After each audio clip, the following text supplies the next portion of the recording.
He's immensely seductive. Quite sure he's right. Obsessionally neurotic. Pretty dangerous, in fact. Let us never tolerate outrageous conspiracy theories. Do you mean you doubt your powers to convince him? Say it! Say it! All right, I'll say it. Worse than that. What I'm afraid of is his power to convince me. We're talking about putting a manifestly irresponsible man on national television. Sweetheart, be reasonable. What? This is the end game.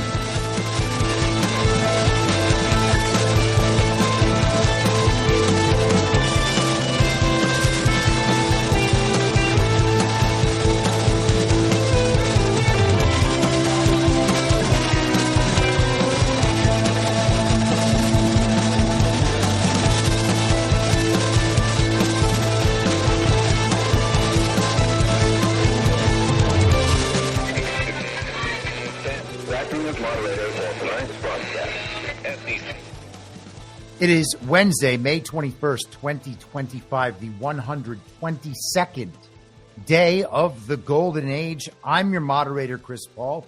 Let's be reasonable. Welcome, everybody, to the Wednesday subscriber stream. I hope you're all doing wonderfully out there in the land of Substack and potentially in the land of Rumble Premium. If you are a Rumble Premium subscriber, you have the option to watch there as well. Otherwise, I would assume that you are on Substack or you are doing something magical. And I have no way of tracking that sort of thing. So hopefully you're not somehow tricking me. I don't think you are. Anyhow, let's get right to it. I wanted to just highlight this bit of fun at the beginning today. I saw this yesterday. This is from the San Francisco Gate. I attended Pedro Pascal and Joaquin Phoenix's shameful Cannes press conference. Okay, so these are Hollywood actors. Cannes is a major film festival in France where the wealthiest and most glamorous people gather just before the beginning of summer in the south of France so that they can party on boats and get sun and wear fancy dresses and look quite glamorous. So this article is about a new film called Eddington, directed by a man named Ari Aster.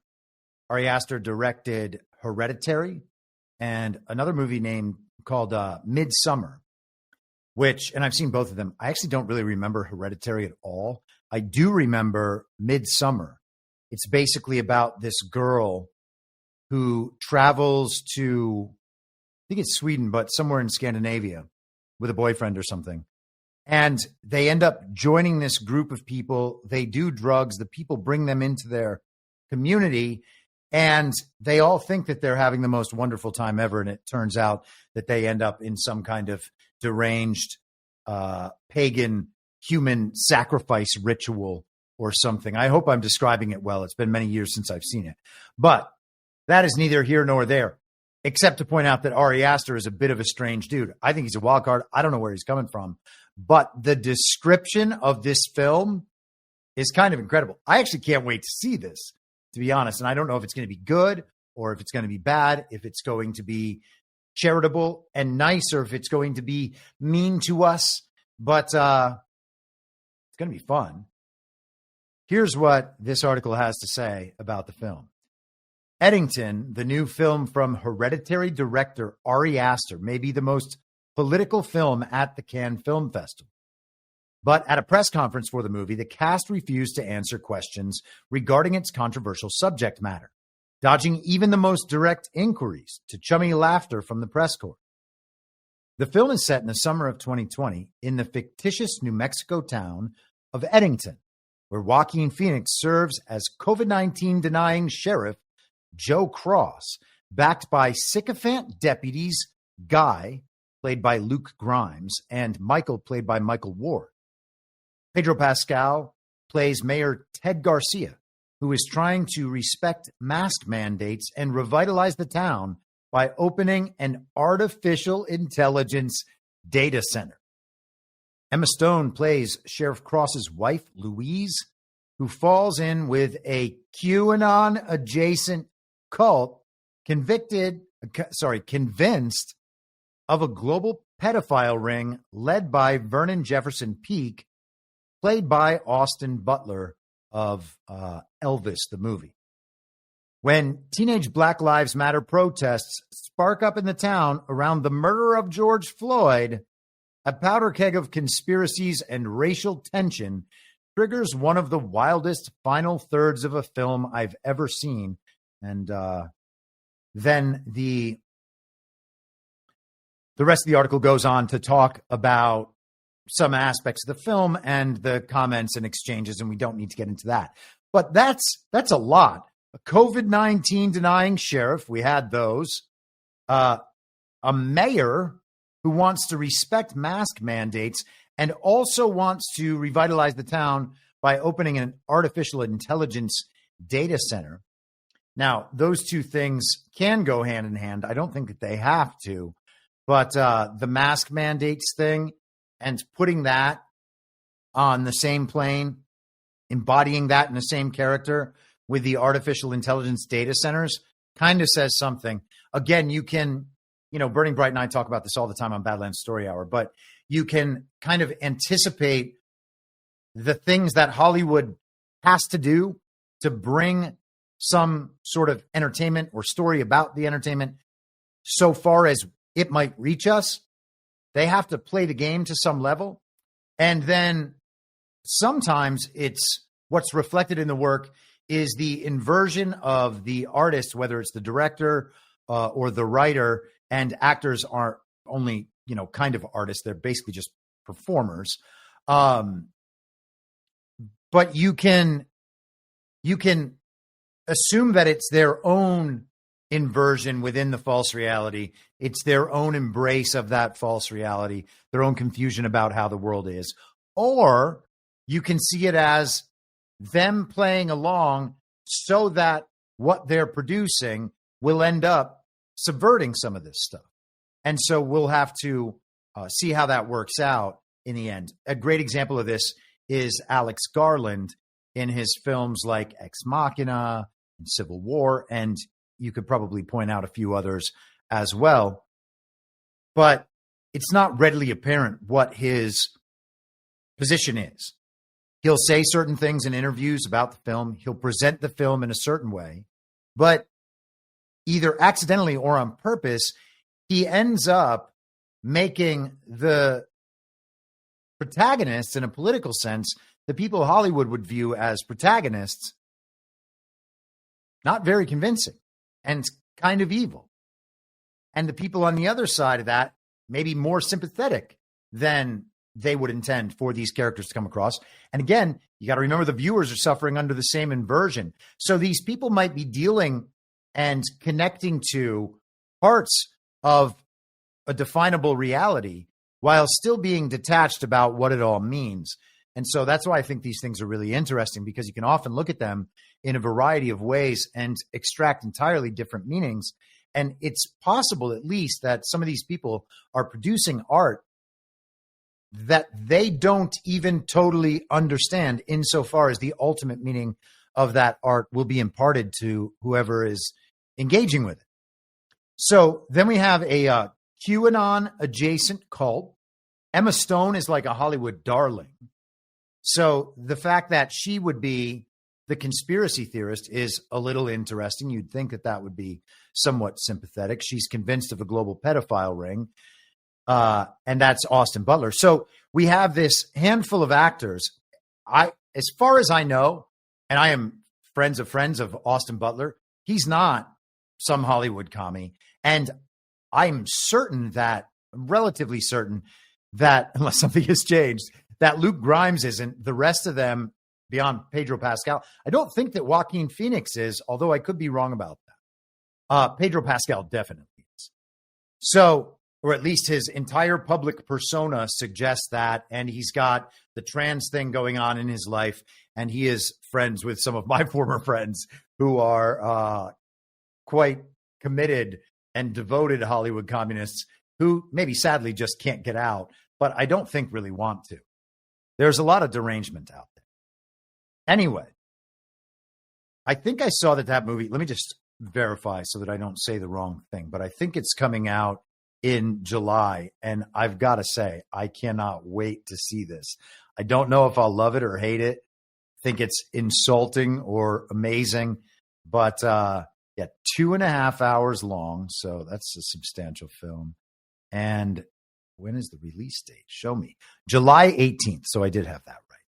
But anyhow, I look forward to that. And I think it'll be fun to see. And obviously to think about, to talk about. Very interesting, though. All right. Checking in on the chat. Hope you guys are doing well. Dennis over on Telegram said, I thought Ken was a bunch of nudie flicks. No, that's our Congress now. It's a joke. It's a joke. It's a Nancy Mace joke. It's going to be okay. It's going to be okay. She was not showing a movie. She did announce that she was going to show herself, her body, nude in Congress in a hearing. And so she did on a grainy black and white security camera picture, which I think blurred much of her out. So I guess that she was trying to draw attention to the hearing and not to say anything about what happened to her. Okay.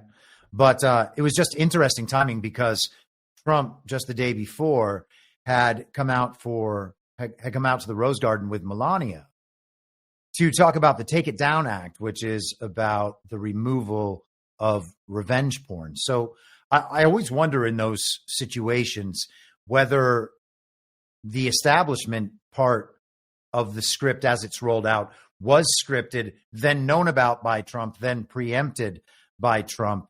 It's possible that they wanted to make Trump out like he was stopping that sort of legislation from being passed. And then Nancy Mace's performance in Congress yesterday would make, I guess, more sense from a PR perspective. But I don't know that there was any impact at all, aside from the whatever virality was caused by Nancy Mace announcing that she was going to show nude photos of herself in Congress. It was very strange. I mean, listen, more power to her if she's trying to solve a problem. I'm not trying to cast any judgment about any of that, but it's weird. It's weird. We can say it's weird. Let us go to Arizona. This is from, I believe, Monday after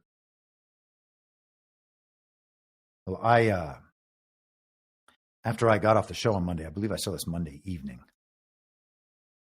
Yeah, Monday evening. Okay, just had to make sure. This is the Washington Post. Judge deals blow to Arizona case over 2020 Republican electors. An Arizona judge has ordered state prosecutors to send back to a grand jury a case in which Republicans were charged last year for their alleged roles in trying to overturn the 2020 election, potentially jeopardizing the high-profile indictments. Maricopa County Superior Court Judge Sam Myers sided with the Republicans and found that prosecutors failed to provide the grand jury with the text of an 1887 federal law that is central to the Republicans' defense. The law, known as the Electoral Count Act, spells out how presidential electoral votes are to be cast and counted. So that's pretty odd that they wouldn't supply that to the jury so that the jury can read the text of that law in order to know whether or not the people in front of them are violating that law. And I should say grand jury. We are extremely pleased with the court's ruling, and we think the judge got it exactly right, said Stephen Binhack, the attorney who spearheaded the effort to get the case back to a grand jury. The decision is a major setback for Arizona Attorney General Chris Mays, who promised to appeal the ruling so she could keep the prosecution going.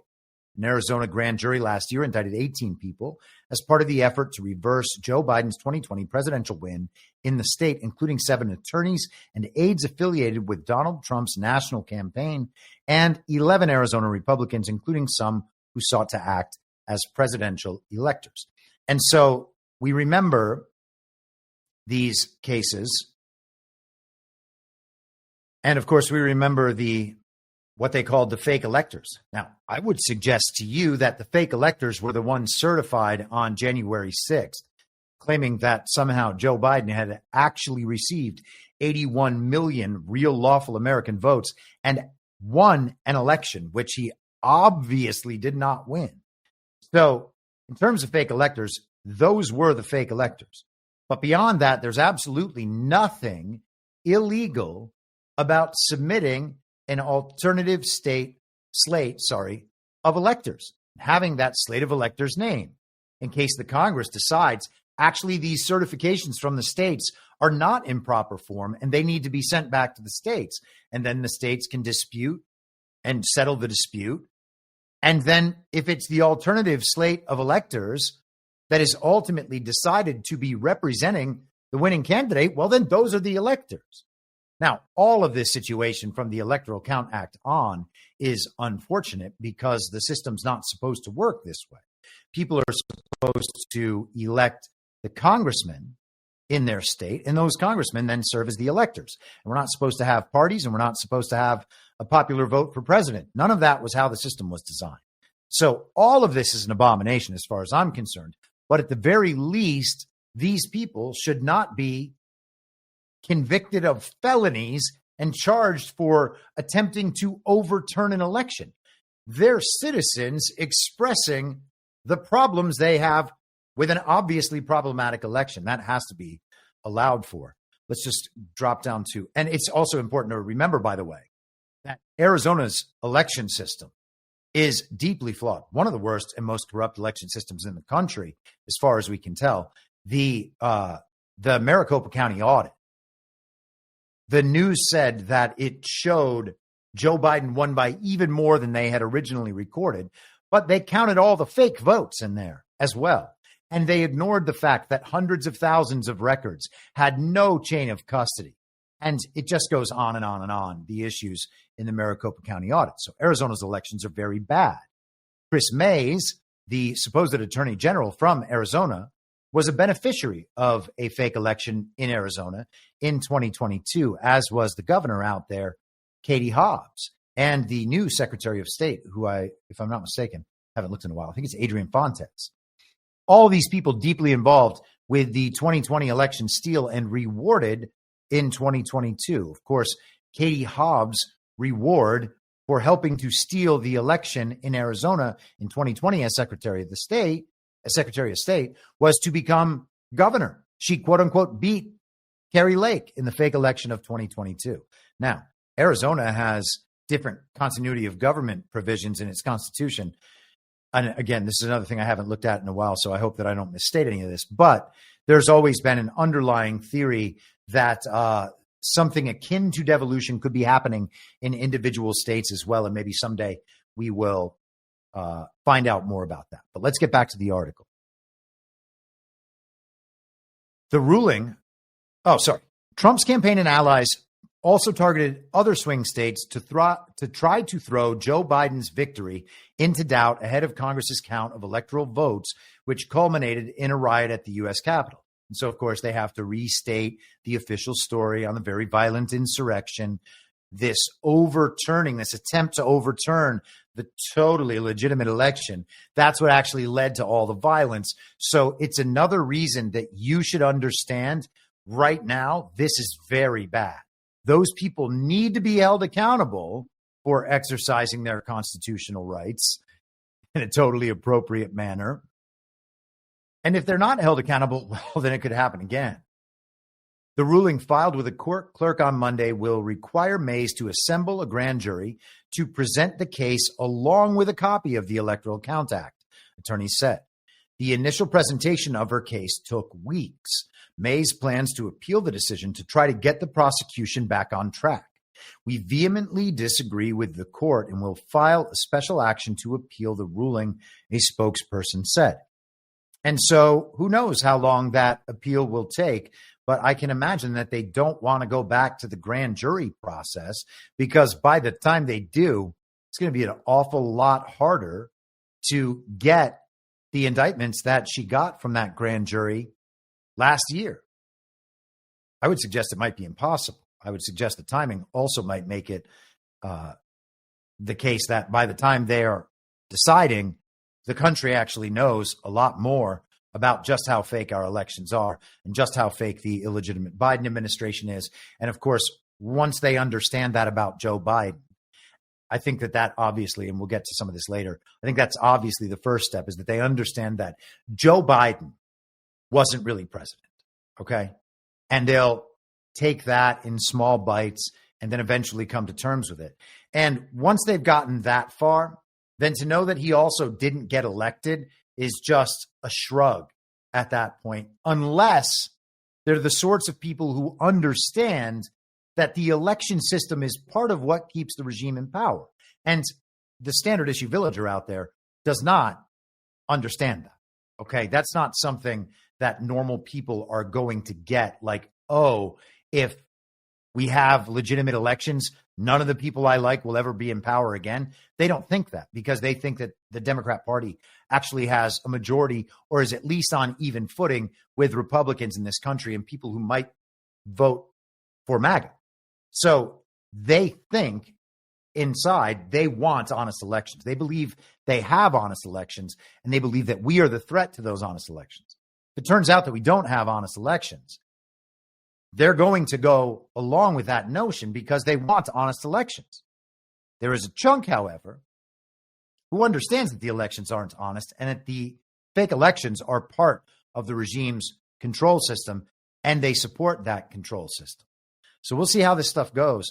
But it's going to be an interesting come down, because at that point, when they understand that the elections are fake and they understand Joe Biden's election is fake, it's not too many steps after that to realize that Arizona's elections are fake, and that right now the people, quote unquote, leading them in Arizona and making the rules by which they govern their lives are similarly illegitimate. They are no different than Joe Biden. Their actions are of no more consequence than Joe Biden's. And, you know, it's going to take some sort of process, and the public is going to have to grasp it first and foremost. But everything these people have done has to be removed.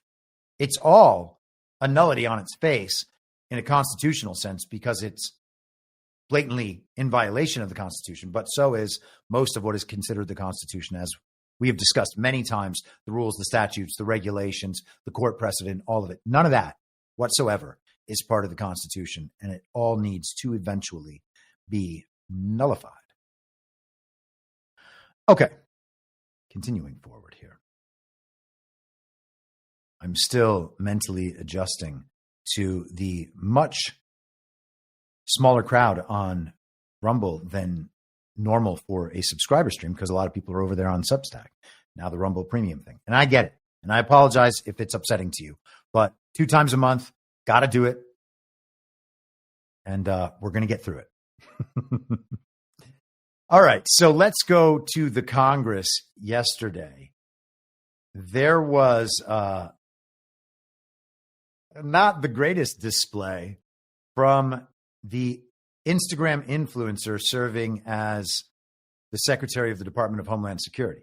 Now, it's not as bad as it's made out to be in these posts on X, formerly Twitter, by one communist, Aaron Rupar. It's not quite as bad as they're making it out to be, but it ain't great. That said, maybe there's something else going on. Let's take a look. This is Kristi Noem in Congress yesterday. So, Secretary Noem, what is habeas corpus? Well, habeas corpus is a constitutional right that the president has to be able to remove people from this country and suspend their right let me stop you, ma'am. Habeas corpus, excuse me, that's incorrect. President habeas Lincoln corpus, used it. Excuse me. Habeas corpus is the legal principle that requires that the government provide a public reason for detaining and imprisoning people. If not for that protection, the government could simply arrest people, including American citizens, and hold them indefinitely for no reason. Now, to stop her right there,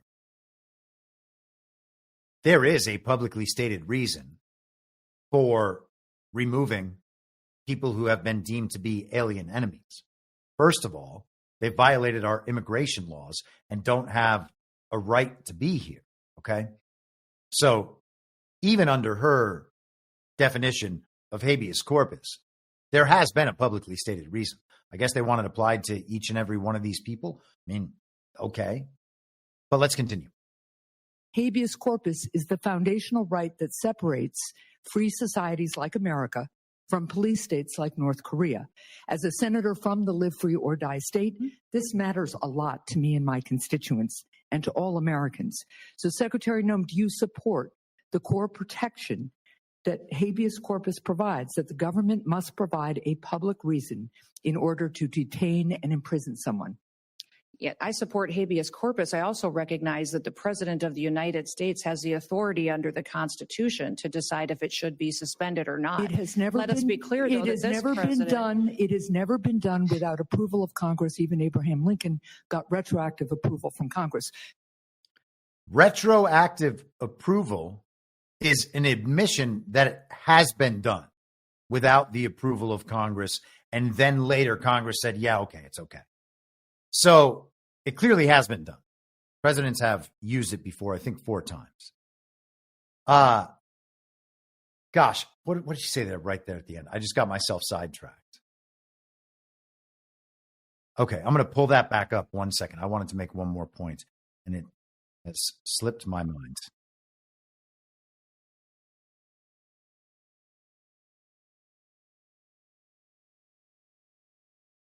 Okay. So the president's authority. Now, let's do the second clip and then we'll come back to it and we'll tie it all up. So this is also from Aaron Rupar on X, formerly Twitter, yesterday. I wanted to just go back to something that was raised earlier about habeas corpus. Can you confirm to us that you understand that any suspension of habeas corpus requires an act of Congress?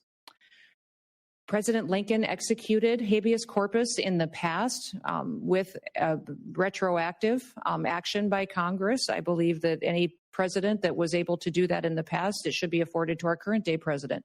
This president has never said he's going to do this. He's never communicated to me or his administration that they're going to consider suspending habeas corpus. But I do think the Constitution allows them the right to consider it.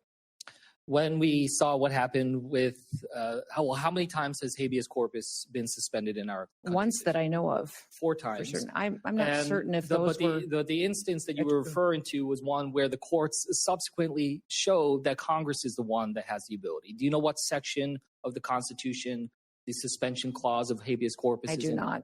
No. Do you know which article it is in? No, I do not, sir. Okay, well, it is in Article 1. Do you know which branch of government Article 1 outlines the tasks and the responsibilities for? Yes. Which one? Congress. Yes. Now, I mean, that's a totally valid point. It is in Article 1, and that's because it's assigned to the Congress, except we go back to, Trump has said quite clearly that a man who saves his country violates no law. That's supposedly from Napoleon or whatever, but it remains true. And we've seen him talk about unprecedented fraud requires an unprecedented cure and the ability to suspend aspects of the Constitution. Fine. Especially when we're talking about the Constitution as it exists now. Okay. But what do you do when the Congress that is tasked with the suspension of habeas corpus refuses to suspend habeas corpus because it is the Congress that's facilitating the invasion? The Congress has facilitated the invasion. They've presided over and funded the organizations in the government and the funding of the NGOs that facilitate the invasion, the slave trade at the southern border. So Congress has been intimately involved in that. Now, as the president, it is your constitutional duty to look after the national security of the country. That might be your highest constitutional duty. The president has a responsibility to repel invasion. Should it matter if the Congress has facilitated the invasion? And if the Congress has facilitated the invasion, does the president then have to turn to Congress so that they can give him the suspension of habeas corpus that he requests, or does he have to override them? And, at the end of the day, it's all going to come down to what the people will support, as it should. That's got to be the end of the road. The president either has the support of the people to go over and around the Congress, or he doesn't. Because ideally, the Congress would be the closest representative to the people. That's the whole point of Congress. And it's different, even the House is different from the Senate in that, because the Senate was initially going to be, supposed to be, 2 men from each state appointed by the elite class, essentially. These are the senators, okay? Because they're supposed to represent elite interests, while the House of Representatives is the Democratic part of the Congress. And both houses would have to sign off on legislation. Any legislation that would be passed would be signed off by the people's direct representatives, the representatives of the aristocracy, and then finally signed off on by the president, whose ultimate duty was to support and uphold the Constitution. And we don't have that. Obviously, we don't have it in the Senate. The election, now we directly elect senators, and the senators are just other Democratic selections, except we can't just choose anybody. We have to choose people who are already selected by the elites. And it's part of the entire hoodwinking that we participate in concerning our fake elections. But the Congress has the closest representatives of the people. That's where decisions like this should be made, and that's what the founders intended. And it would be a better situation and an ideal situation, potentially, if that's how it worked right now. But if allowing it to work that way requires allowing an invasion of the country, well, then at that point, you're kind of talking about which part of the Constitution you're willing to violate. Is the president willing to sacrifice his duty in upholding the Constitution and our national security in order to appease an obviously infiltrated Congress in their power to determine a suspension of habeas corpus? These are the sorts of questions that we're ultimately going to be getting into. And I mean, I think that moment has arrived, but all of this, I imagine, is going to be really important in the future. And it's going to be up to the people to understand these issues and to understand what the history is on them, because these are important constitutional questions that we're clearly running into. And, you know, I don't like the public quizzing. Quizzing is not the way to win an argument. Oh, I see you don't know these things. Now I've invalidated you. Okay, well, you still might be wrong. You know, not everybody has to remember all the details that we get quizzed on. It's a very stupid and childish way to go about conversations. But in that instance, I mean, he did have a point pointing to Article 1, which Kristi Noem clearly is not familiar with or wasn't prepared to discuss. Or, hey, maybe she's out there to bring the conversation this way, make these issues go viral and get them discussed. I don't know. I'm not trying to beat up on Kristi Noem. I know that her Instagram pictures of her throwing illegal aliens in vans with a bunch of tough guys in military gear is just so great and awesome. All the people who got mad at me for talking about the TV characters last year, they are just like chronic masturbators at home, so excited that the hot lady is throwing illegal aliens in vans. Oh, look, the other hot lady is telling us about all the intelligence she's found. That's Tulsi Gabbard, of course. They love her as well. They don't love Pam Bondi so much. And I guess, you know, maybe she's not hot enough for them or something. I'm just joking. I'm not trying to have a hot or not contest in the Trump administration. I don't care at all. If anything, I find it a distraction, and I find it really, really annoying that people, quote unquote, on our side are so enamored by that they are not able to look rationally at these situations. Like, for instance, the Kristi Noem pictures, and I might as well just pull them up. the Kristi Noem pictures are ridiculous. And we should be allowed to say that, even though this PSYOP is on our side. Come on, give me some Kristi Noem pictures. Where is she?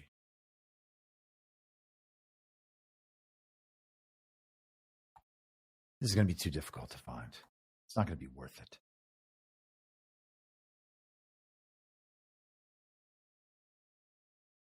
Well, I mean, this is at least something. I mean, there she is in her gear. Is that a bulletproof vest? One of you police or military guys can tell me if it is not. But, you know, the whole thing's ridiculous. And we should be allowed to call it ridiculous. They're clearly out there filming content. And you remember just a week or two ago, we talked about the proposal that the DHS received to start a reality show based on the DHS's work and deportations. And it would be a contest and the illegal aliens could like win their citizenship. So, yeah, man. Is stuff like that going to happen? I don't know. Are they already filming it? Maybe. The whole thing is pretty ridiculous, gotta say. But at least the conversation is out there. Paul over in the Substack chat said Kristi Noem was the best governor in the nation. And that's certainly true as far as her approach to the very deadly pandemic. And maybe that's a good indicator of who she is. She seemed like a different person back then, but whatever. I mean, she didn't seem like she was an Instagram influencer back then. Now she does. So we'll see how it goes. Again, like I proposed the other day with Pam Bondi, there are people working in these agencies who are taking care of the business of these agencies. And these people out front, the secretaries of these agencies, seem to be essentially the public communications segment of those agencies. It seems like their primary job is not directing the agency. The primary job is communicating to the public what the agency is doing and attempting to get the public on their side. Now, do Kristi Noem's pictures, these strange displays where she goes out with some militarized men and she's all in the gear as well, tossing illegal aliens into vans. Do those garner support for the program? I'm not sure that they do, but I guess ultimately we'll see. They certainly garner widespread coverage from Con Inc. Media, and all of those people applaud along, but those people basically applaud anything that they think might yield them liberal tears. It's so pointless. Okay, let's continue forward.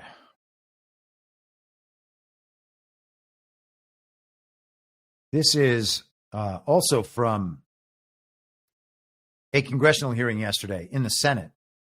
And this is between Marco Rubio and Maryland Senator Chris Van Hollen, the man who traveled down to El Salvador to visit Abrego Garcia and have drinks with him. And Marco Rubio alludes to that in this video. And if you watched Badlands Daily this morning, I subbed in for Ash at the last minute. And we ended up discussing this, so I hope it's not too terrible to watch it again. But this is Marco Rubio and Chris Van Hollen.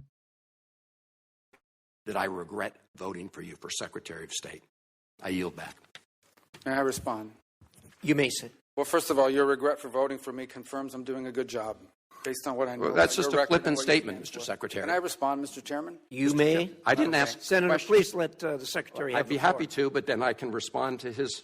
Your time's up, Senator, and willfully used, I might add. Well, your remarks do not represent the view of this. That honestly is really embarrassing. Rubio kind of slammed him. Very Trumpian thing to do. Maybe he's learning. And Van Hollen immediately melted down and continues to melt down. committee. Well, Mr. Secretary, please. Well, I'd like to. I can't respond to everything he said because much of these are untrue, but I'll go through a few. First of all, I'm actually very proud of the work we've done with USAID. For example, I don't regret cutting $10 million for male circumcisions in Mozambique. I don't know how that makes us stronger and more prosperous as a nation. I don't regret psychosocial support services. I raised Sudan, Mr. Secretary. Can I respond, Senator, I'd ask you to suspend. You had 7 straight minutes. I chose to use my time that way, Mr. Chairman. That's my right to Please use suspend my time that way. Secretary Rubio. Well, I can go on. I mean, there's other things here. We spent $227,000 for Big Cat's YouTube channel from USAID. We spent $14 million for social cohesion in Mali, whatever the hell that means. So I can go on and on. I got the list here, and there's more. I didn't even bring the whole list. In the case of El Salvador, absolutely. Absolutely. We deported gang members, including the one you had a margarita with. And that guy is a human trafficker, and that guy is a gangbanger, and the evidence is going to be clear. In the days to come, you're going to see who you went to defend. Senator, I'm sorry, Mr. Chairman. Secretary Rubio has the floor. Mr. Chairman, he can't make unsubstantiated comments like that. Secretary. Now, first of all, he can make unsubstantiated comments like that. He can say whatever he wants. If he has a point of view, he's allowed to express that point of view. And if that point of view is the administration's point of view, all the better. The substantiation for Chris Van Hollen going down to El Salvador to meet with Abrego Garcia was that Chris Van Hollen did that and he publicized it. Now, could it all be an op and all of that as part of the hoodwinking? Yes, of course, all of that can be staged. We don't have to focus on that level of things. In the context of this, that statement is totally substantiated. I guess Chris Van Hollen is trying to assert that these claims about Abrego Garcia and his prior activities are unsubstantiated. But then again, there's footage from a traffic stop where Abrego Garcia is transporting illegal aliens across the country so that they can go to work. So all of that actually is substantiated. And we have to be in a world where you don't actually have to go all the way through a court trial and have the judge or the jury or whatever, the system, side with you in order to be able to express a viewpoint. And I guess that is where we have gotten at this point. It's pretty insane. And again, Chris Van Hollen is embarrassing himself. Secretary Rubio has the floor. You've Secretary had your time. Rubio should take that testimony to the federal court of the United States because he hasn't done it under oath. Here's another point, okay? There is a division in our government between the federal branch and the judicial branch. No judge in the judicial branch cannot tell me or the president how to conduct foreign policy. No judge can tell me how I have to outreach to a foreign partner or what I need to say to them. And if I do reach to that foreign partner and talk to them, I have under no obligation to share that with the judiciary branch. Just like a judge cannot order me to negotiate with a foreign minister of Russia, they cannot order me to negotiate with a foreign minister or the president of El Salvador. And if I did negotiate with them, which we have responded to them, and we've told them, we've had communications with the president of El Salvador, I am under no obligation, under our division of powers in this country, and to share with the judicial branch how I conducted diplomacy of the United States. It would actually be counterproductive. If I started sharing with courts, or frankly, with the media, my conversations with foreign leaders and all of their details, no foreign leader would talk to me again, and we would break trust with them. So I have complied with every court order. What I won't comply with is an order to disclose what I'm saying and what we're talking about with a foreign leader, because then they won't talk to me. Diplomacy doesn't work that way. About the student visas, let me say this. I don't deport anybody, and I don't snatch anybody. The State Department does not have officers in the street snatching everybody. What I do is revoke visas, and it's very simple. A visa is not a right.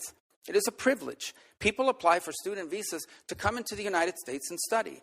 And if you tell me that you're coming to the United States to lead campus crusades, to take over libraries and try to burn down buildings and acts of violence, we're not going to give you a visa. Is that what Ms. Ozturk did? We're not going to give you a visa. Is that what she did? Come on, Mr. Secretary. And every single one of these cases, the factors are different. The bottom line is, if you're coming here to stir up trouble on our campuses, we will deny you a visa. And if you have a visa and we find you, we will revoke it. And we're going to do more. There are more coming. We're going to continue to revoke the visas of people who are here as guests and are disrupting our higher education facilities. People are paying money. These kids pay money to go to school, and they have to walk through a bunch of lunatics to the who are here on student papers visas. disrupting the foreign policy of the United States. I want to do more. I hope we can find more of these people. Pathetic, Mr. In fact, Secretary. the other day, some guys led a riot. I forgot what university it was, and I asked, please, can you find the arrest records of all the people that were arrested at that riot at that campus? Because if any of them have a visa, we're going to revoke it. I feel so much safer All right, when you lock up people like Ms. Osterg, Ms. Secretary. So, a lot in there. Rubio's obviously right that he has no responsibility whatsoever to inform the judiciary of his discussions with foreign leaders or the details of what the executive branch is doing within its constitutional authority. The court can't just ask for whatever it wants. And, got to remember, the court is kind of leaky. Remember when the Dobbs decision leaked? What would happen if the Secretary of State had to turn over to any of the courts all of the information about foreign policy and his interactions and dealings with foreign leaders? And then what happened if they leak it? It's what would happen, if they leaked it. Got to say things right. I was like, I said that wrong. So he makes a great point there. And again, we have another one of these separation of powers issues. He's laid it out very clearly, and there's no argument to that. So then they move on to talking about the college campus issue and the removal of these foreign students who are here on student visas if they are involved in what is essentially organized, funded, directed Marxist agitation. I talked on the morning show with CanCon today about how the other aspect of that is to remember that we've heard about hundreds of thousands of Chinese students in this country who are actually just spies. And I'm sure it's not just China. And so we also have then, of course, foreign students who are members of the elite class in their countries being sent to the United States to get their formal education in an American university and then become part of the American system, but still loyal and faithful to the elite families in their home country and that home country. So that's, again, just another part of the infiltration process, which seems very, it seems harmless in a way, right?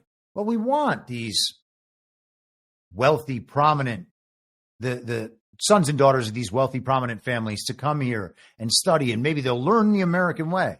Well, yeah, maybe that's what's going on, but what if they're just coming here to influence the university, our politics, whatever, in the same direction as they were doing at home?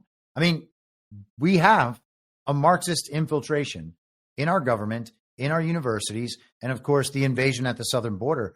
And eventually something's got to be done about that, because unfortunately, what we have believed was our government for our entire lives, again, has facilitated all of this.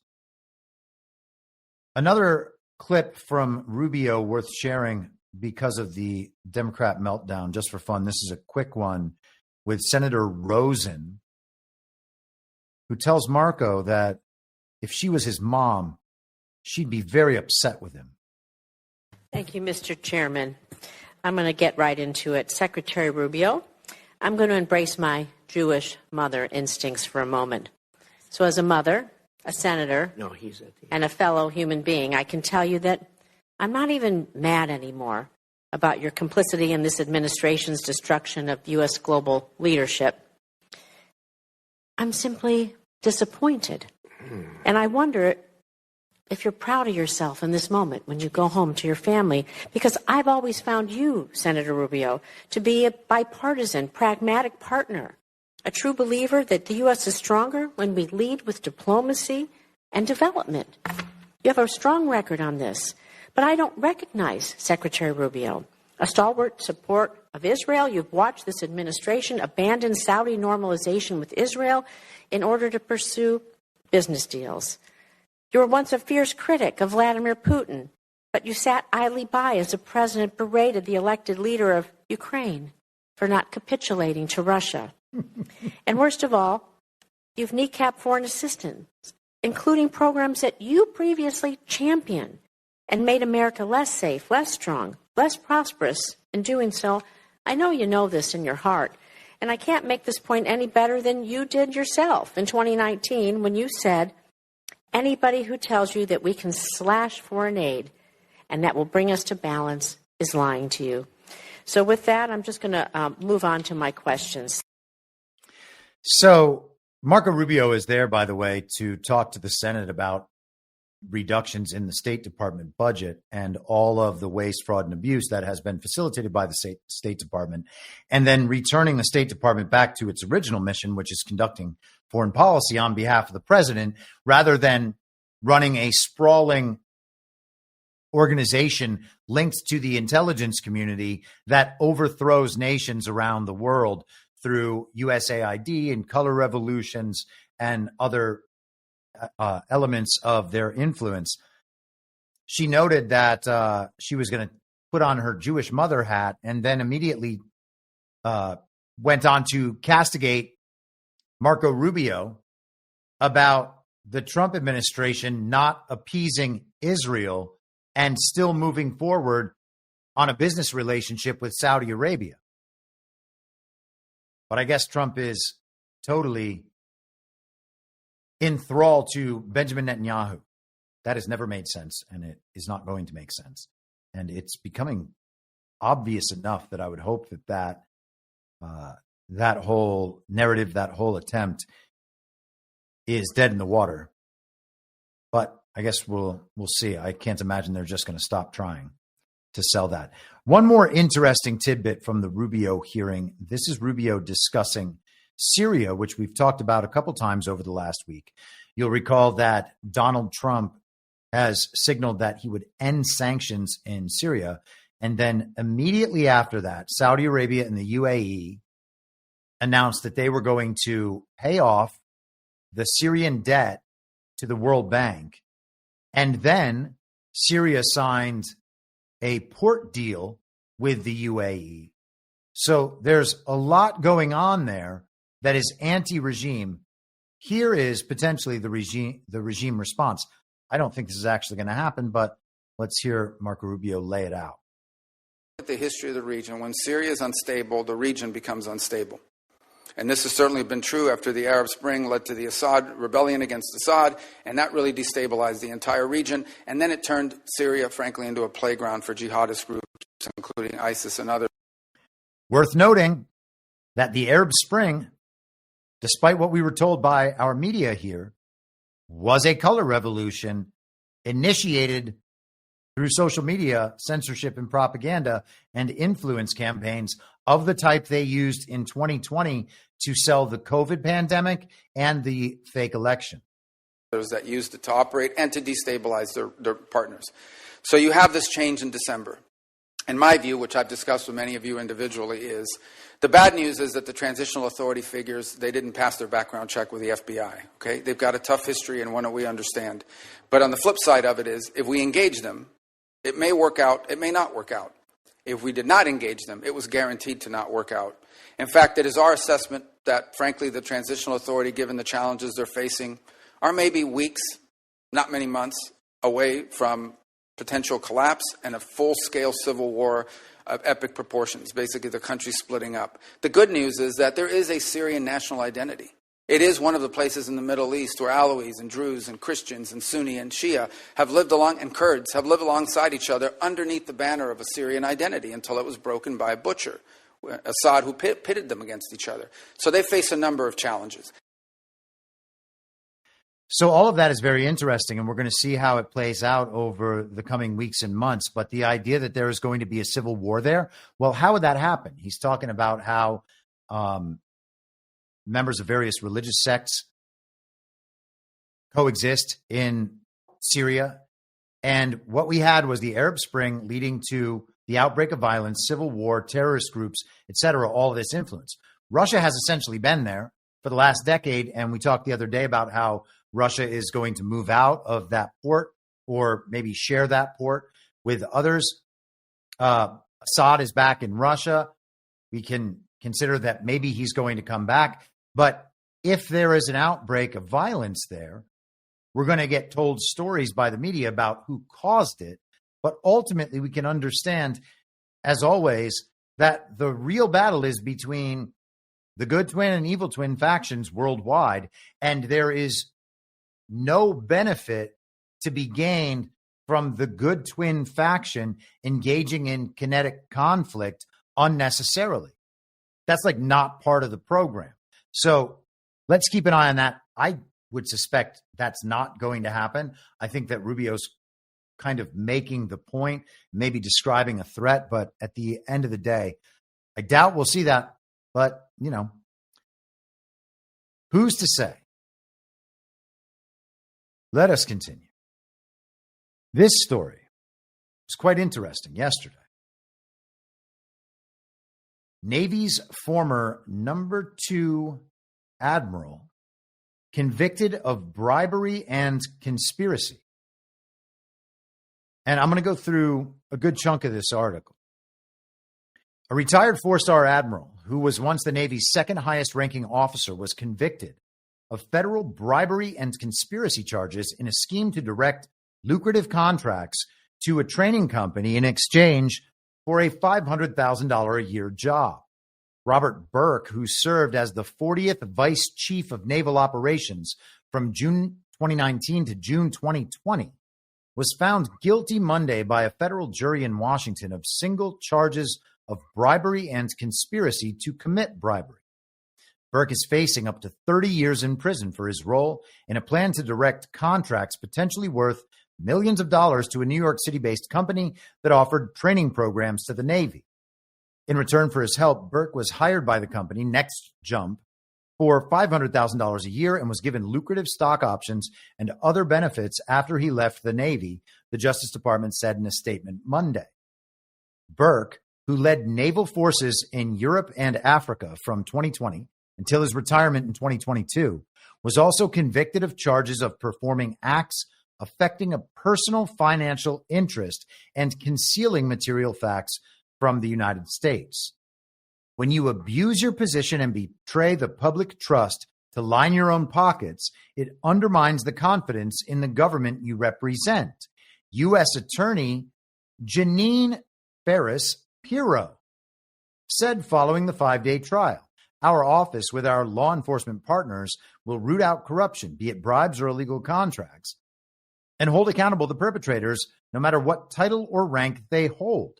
So Janine Pirro is already in there and making statements about cases overseen by an agency, or not an, well, I guess it's kind of an agency, a U.S. Attorney's Office for the District of Columbia that she just entered a week ago.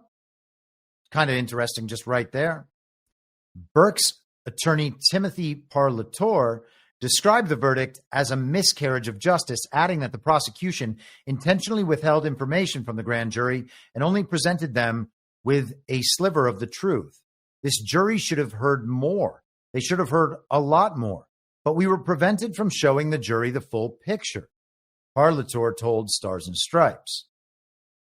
Parlatore said, "Jurors heard only 3 snippets of a more than 2-hour interview Burke agreed to give to investigators in which he defended his conduct. The quotes," Parlatore said, "were taken out of context and left the jury with a false impression of the conversation." Parlatore sought to have the jury listen to the full interview, or at a minimum, additional parts of the interview to put those quotes into context, but the judge did not allow it. Parlatore said he will appeal Burke's conviction. So Timothy Parlatore, or maybe it's Parlatore, used to represent Donald Trump. He was an attorney in the Trump orbit working on J6 cases and on the Mar-a-Lago documents case. And you might remember that there was a split at some point. Parlatore did not like working with Boris Epstein, so he left. And who knows what to make of that. We talked about it at some length. I guess it was probably last year. You know, I think maybe it's Epstein. Boris Epstein, I think that's it. That sounds right. Has been on War Room countless times over the last 5 years or 4.5 years. Seems like a good guy, very affable, very pro-Trump, always spoke in favor of Trump and MAGA supporters, and the rest of it could just be an act. Okay, always got to understand that it could be an act. But it also could be because there's been numerous complaints about Boris over the years from different people in the Trump orbit. And sometimes, got to say, that some of those people seem a lot more establishment-oriented and happen to be in that Trump orbit than Boris does, who seems MAGA-oriented. So if they're having some sort of difference with Boris, and there were claims about how Boris was attempting to take payoffs to tell Trump certain things, Boris could have just been a mole discovering all sorts of corruption in the parts of the Trump legal orbit and outside, people looking for favors. I think Boris is an interesting character in all this. So considering that in relation to Parlator, I think is relevant here, understanding that Parlator was defending this man, Burke. Now, the case he just made on Burke's behalf in these comments sounds like a plausible, reasonable case to make. There's a lot more evidence. The jury didn't get to see it. Therefore, we have strong doubts about the conclusion of this case, and we're going to appeal it. Now, maybe Parlator is not aligned with Donald Trump at all, and he's working on behalf of regime elements, and he's just going to do whatever he can to get through this case, and we shouldn't give Burke any leeway whatsoever. He's obviously accused of something bad. If he did it, well, then he's a bad guy, and then he should go to prison, okay? But maybe there's something else going on here. And with Jeanine Pirro being the one quoted, having only been in her position for a week or less, I mean, when did she get in? There's a lot strange about this, and I don't know what the answers are, but I would suggest that we not just accept the surface level interpretation, which is, oh, good, they're taking down corruption. In a trial brief filed days before Burke's trial began, federal prosecutors said the defendant conspired with Yong Chol, Charlie, Kim, and Megan Messenger, co-CEOs of Next Jump, to direct a $355,135 contract to the company for training programs in Rota, Spain, and Naples, Italy, as part of a 3-phase plan to garner more work with the Navy. Now, if G Money was here, he would say that $355,135 would be covfefe, because my friend is obsessed with the numbers 3, 1, and 5. Burke subsequently wrote an admiral responsible for training sailors to promote Next Jump in the second phase of the plan. He also contacted a high-ranking official of a foreign military to promote the company, prosecutors said. With the first 2 phases of the plan complete, Kim and Messenger offered Burke the job as outlined in a July 2021 lunch meeting in Washington, D.C. Burke went to work for Next Jump a few months after his retirement before resigning in January 2023, court records show. Kim and Messenger are each facing separate counts of bribery and conspiracy to commit bribery, punishable by up to 20 years in prison. Their trial is set for August 18th. So perhaps they have thrown this guy Burke under the bus.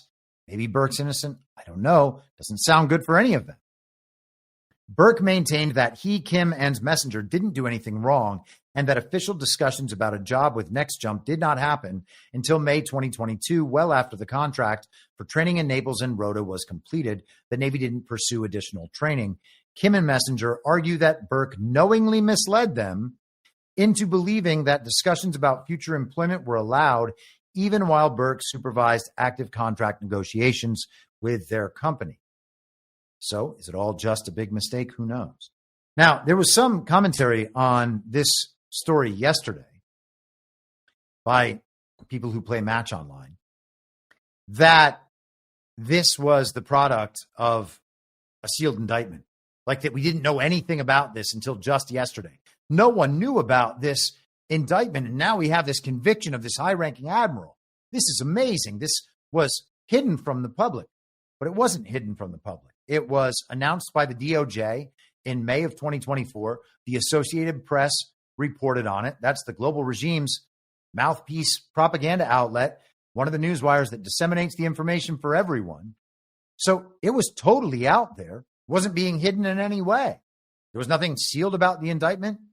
It wasn't hidden. And if people just found out about it yesterday, then it was just that they missed it a year ago, which, by the way, is totally okay. So it's weird, again, to be pointing out instances of some phenomenon that's going to prove your underlying case. And the instances you're pointing out aren't actually proof of anything, and they're not even what you're claiming them to be. That's bad. So what can you say? I do look forward to seeing the outcome of this, but it's not new information. And I think that there's probably happening more below the probably more happening beneath the surface than we are led to believe by the coverage so far. I've not had time to go deep into this. Someone in my Telegram chat today was pointing out some interesting aspects of this case and what's been going on, the DOJ's approach, suggesting that it would have generally or normally been the Inspector General of the Defense Department. And of course, some of the Inspector Generals have been dismissed. It's also notable that it is the quote unquote Joe Biden DOJ who brought the indictment in this case under Merrick Garland. Now, was Merrick Garland in the same position that Joe Biden was in, roughly just signing off on whatever and saying what he was told to say, or trying to make the best case for whatever was done without his knowledge or approval? Possible. All these things are possible. And so we should keep them in mind rather than focusing on Joe Biden's an enemy, Merrick Garland's an enemy. Let's understand them more fully so that we can actually grasp the totality of the situation. Now, in a devolution picture, understanding good twin, evil twin, and everything, it's entirely possible that the evil twin still exists in the DOJ, especially at that point, and that the good twin element exists there as well. And Merrick Garland might just have been signing off on things from both sides. Maybe that's part of the plan that was put in place. We're seeing something from that period now take effect in this period, further suggesting that perhaps something else was going on with the Joe Biden stuff. And it wasn't just that Joe Biden was serving the regime in every way imaginable and directing Merrick Garland to prosecute XYZ, et cetera. Also worth noting, we talked about that Take It Down Act before. That was also from 2024 and just passed now. So what was going on during that period, and was some of that to lead into this period to the point where it was directed from the inside, from the greater Trump project? I think that's entirely possible. And I think we've seen fairly solid proof of that over and over again.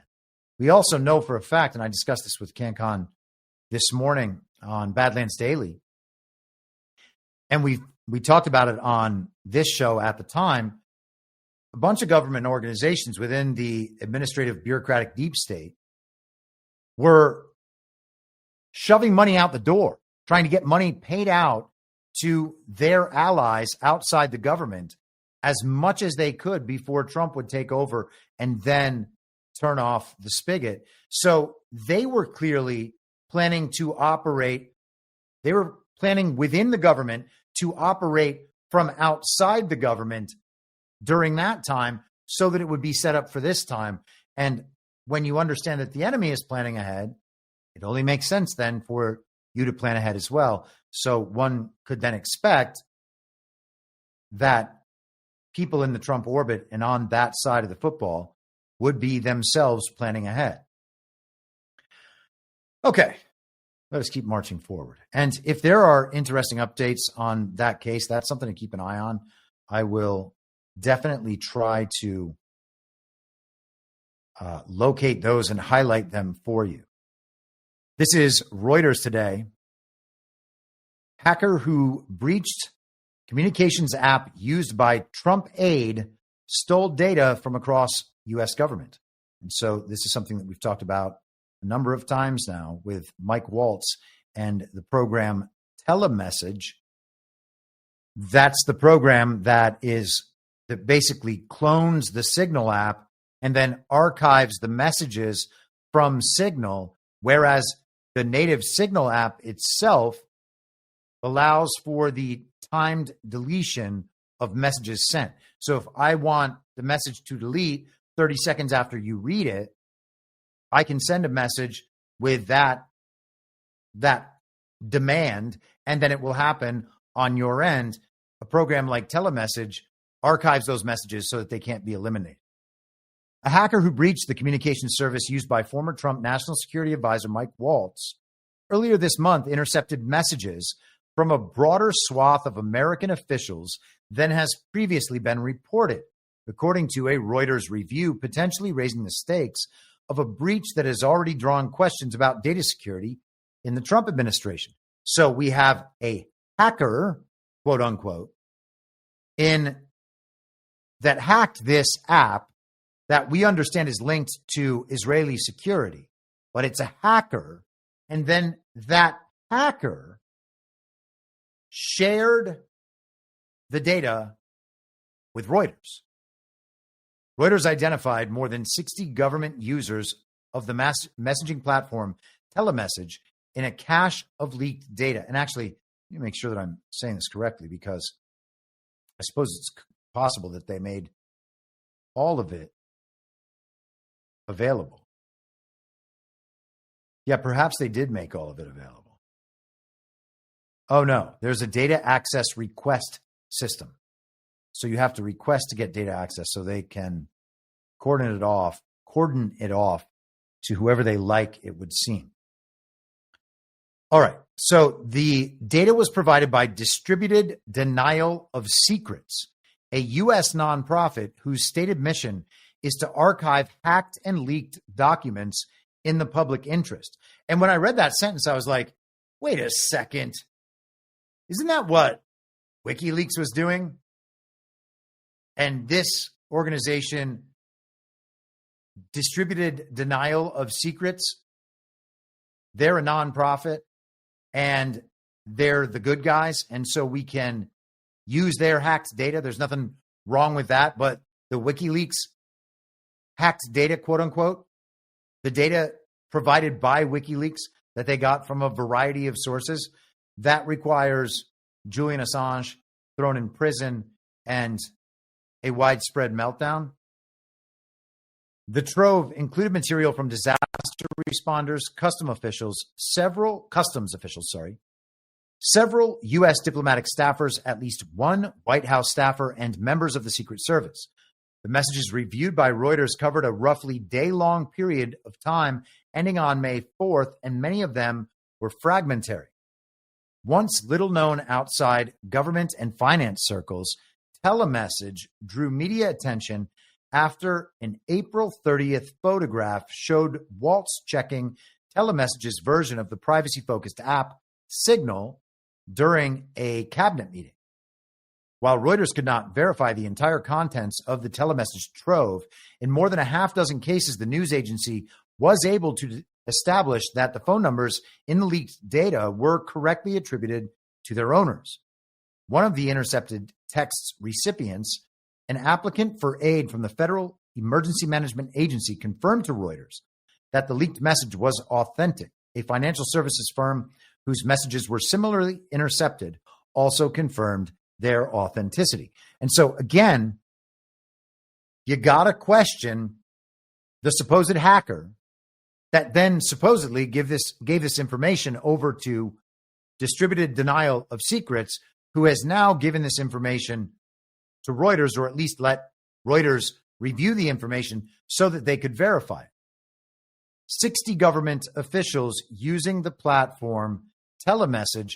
What would that mean? Once again, knowing that Telemessage is linked to the Israeli security services. Why would 60 government officials be using Telemessage? Now, Signal might not be fully encrypted the way they describe it, might not be as safe as it is described. Maybe. We got to grant that at least, right? But Telemessage definitely isn't. In fact, Telemessage it seems to me, is built to override one of the security features provided by the Signal app. So why would government officials be using that if there's some question about whether government officials should be using Signal in the first place? I would be quite interested to know if all of the people on Mike Waltz's Signal chat were among the people whose information was captured in this hack and leak. Are they running an app connected to the Israeli intelligence services and security services? And why is that on their phones? A lot of neocons in the administration, just saying, a lot of pro-Israel people, a lot of Zionists. And, make of that whatever you like, have whatever opinion about that you like, but it's a factor. We can't just go on pretending that it's not a factor, that the project of Zionism is inextricably linked to the globalist project. It certainly is. And neoconservatism is definitely downstream from it.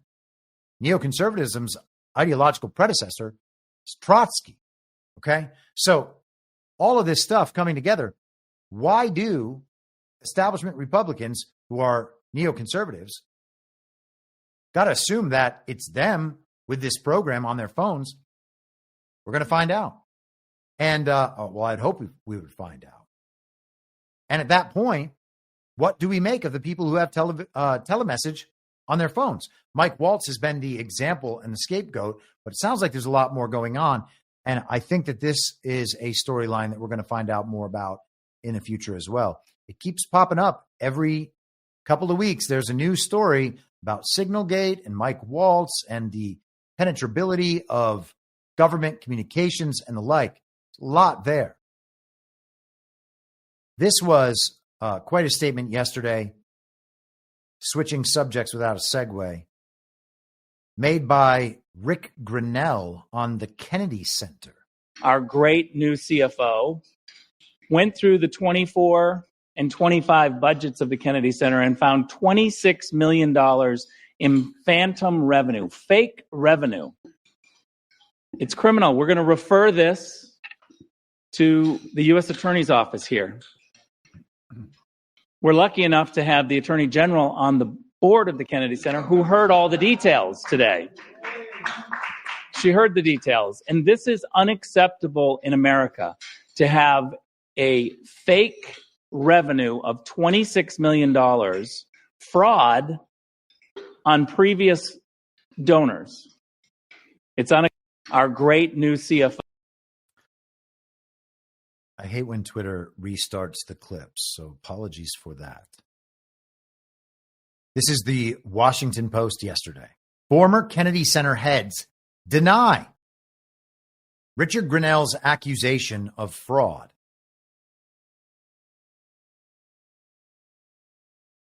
Kennedy Center President Richard Grenell accused the art institution's previous leadership of financial mismanagement and fraud during a speech at the White House on Monday evening. You just heard those comments. When asked for comment, the Kennedy Center sent a statement attributed to Kennedy Center CFO Donna Arduin, which read, "The former leadership built a broken budget with an operating deficit of $100 million and a bottom line deficit of $26 million. The former leadership led board members to believe there was a balanced budget when there was $26 million in false funds. Fiscal year 25 budget was previously passed with $26 million of fictitious funds. We have now truly balanced the budget," the statement added. Skipping down. So that's making the case on the Grenell side. It sounds like Grenell is accurately describing the work that the new CFO has done and what that CFO has found.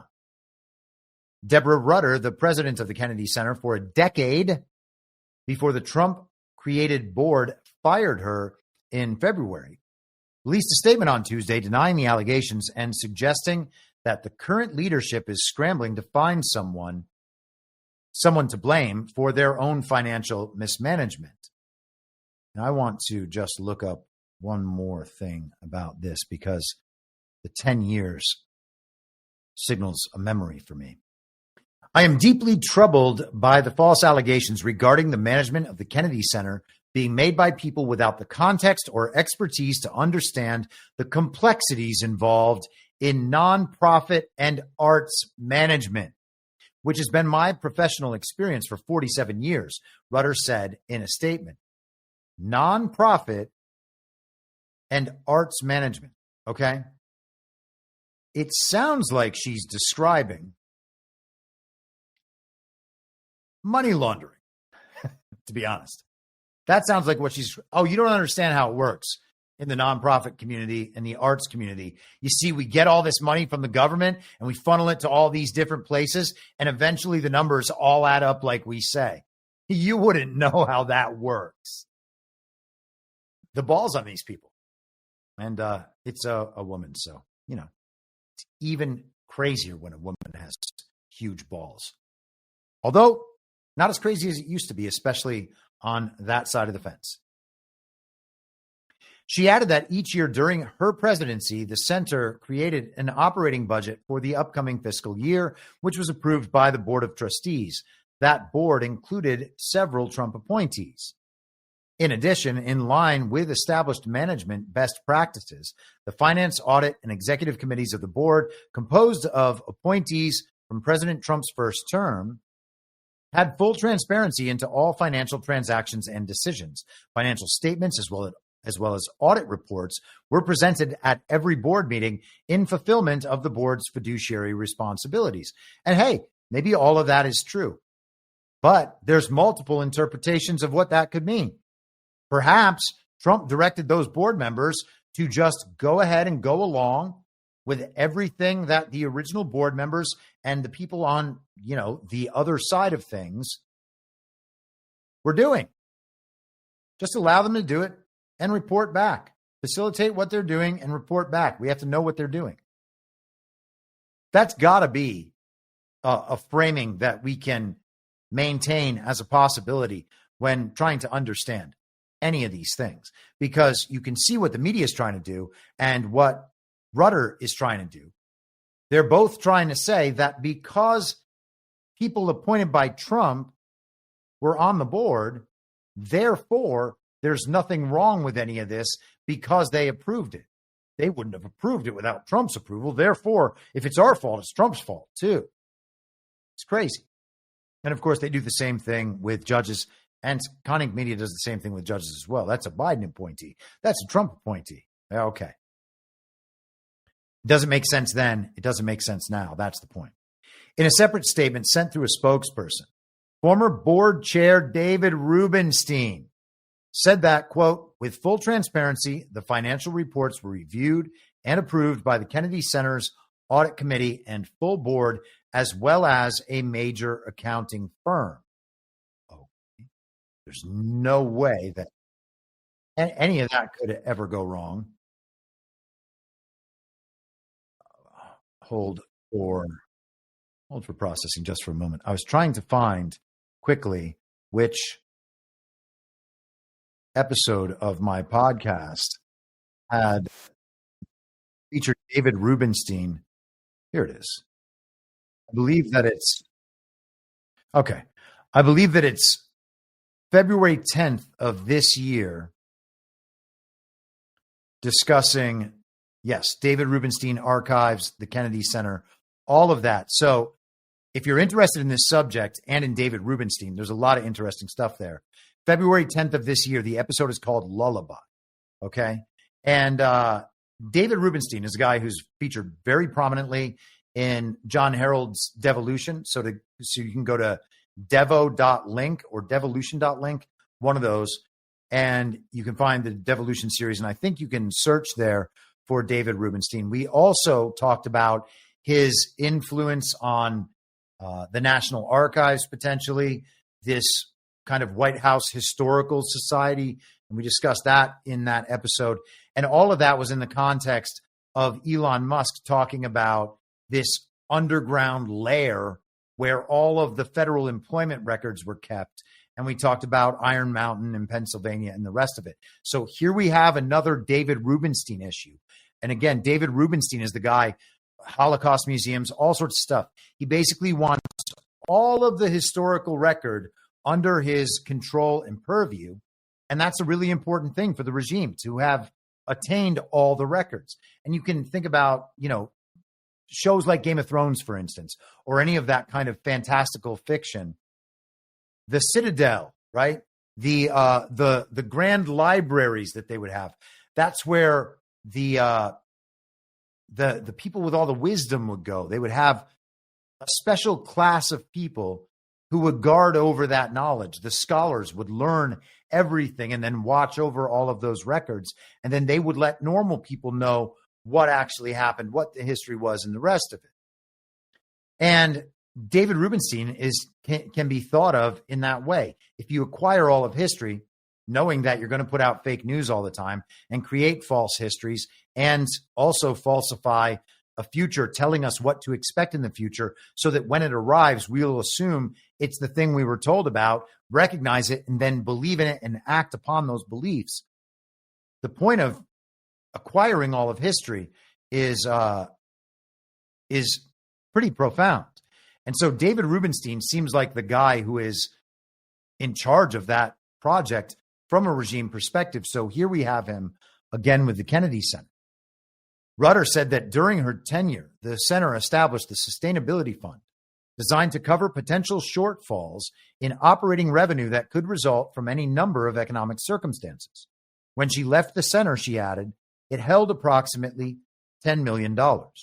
I stand by my assertion that at the time of my departure, the Kennedy Center was fiscally sound, on track to balance its budget for the year, and positioned to grow its endowment significantly, while serving as a beacon for free artistic expression and a place where everyone could belong, Rudder wrote. And so hopefully we will determine the future of that eventually. Now, the Kennedy Center has been a major subject for Donald Trump, and he remarked on that. I believe this was from Monday, but it could have been from yesterday. I think it was Monday. We're going to do some good things, but the basics are there. The location is phenomenal. The importance of the building is phenomenal. And we'll have some very interesting plans. I always thought they should have built a beautiful performing center, open air, facing out over the Potomac. They didn't do that. They built these crazy rooms underneath. They built 3 tiny little stages, very expensive. Someday, maybe somebody will occupy one. They're underground. In fact, when I looked from a distance, you see these like hubs, concrete hubs, and I thought it was modern art. Well, here we go with the modern art blocking everybody's view. And when I actually went over there, I said, no, it wasn't modern art. It was meant for a door to be in, so you go down to these rooms. So I don't know what the hell they were doing, but they spent a lot of money. And it's just not possible that they could have spent it so poorly. But we're going to turn it around. That's what I love doing. I love turning things around. Turnaround artist. I'm doing that with the country. Believe me, we're doing it. We're doing a job. We are. All right. So he describes lots of weird rooms in the space. Of course, immediately when you describe things that way, the theories are going to pop up left and right. Maybe they're true. Maybe not. Maybe something nefarious and shady was going on down there.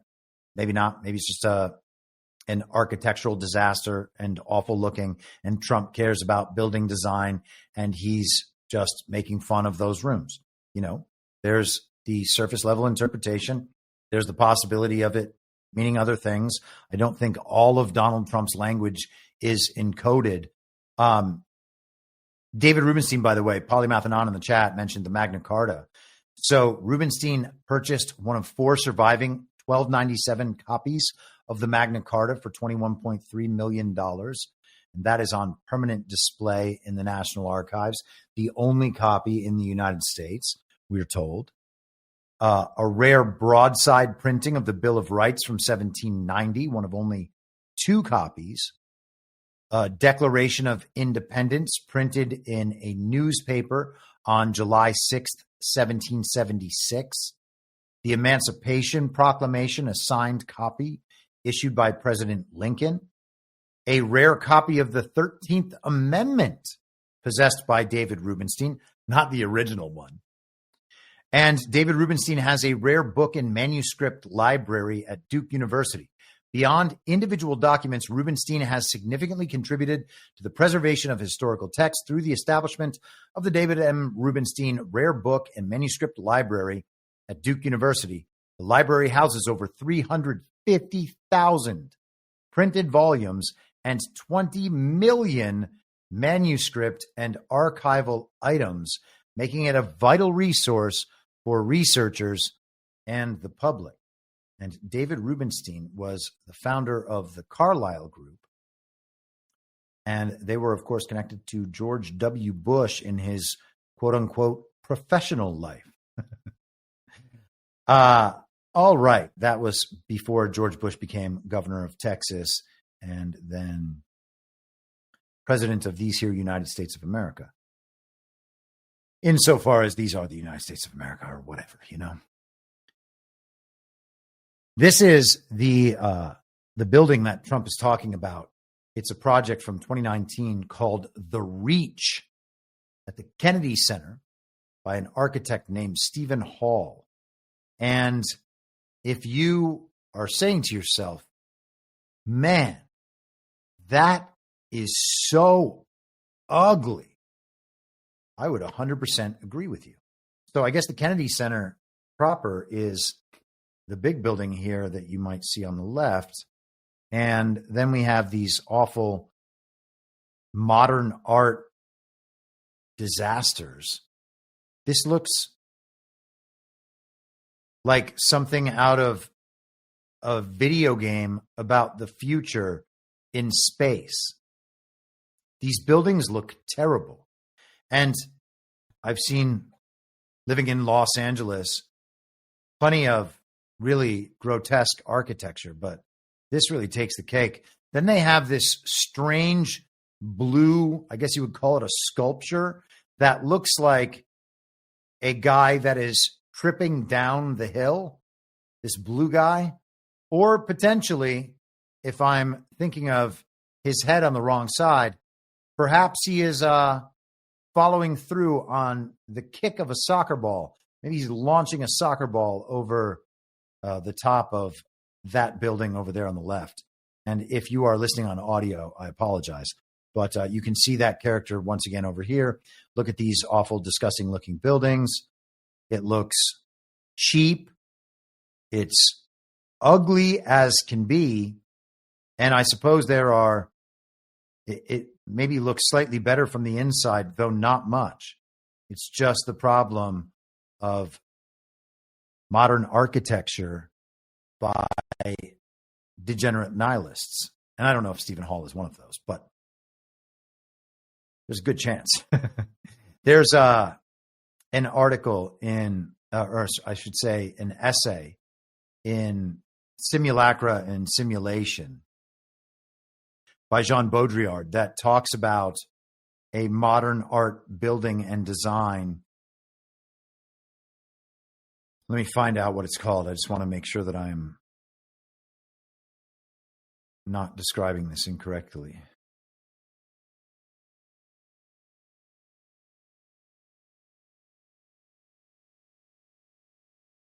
All right, here we are. I had to feed into the machine what it needs. No.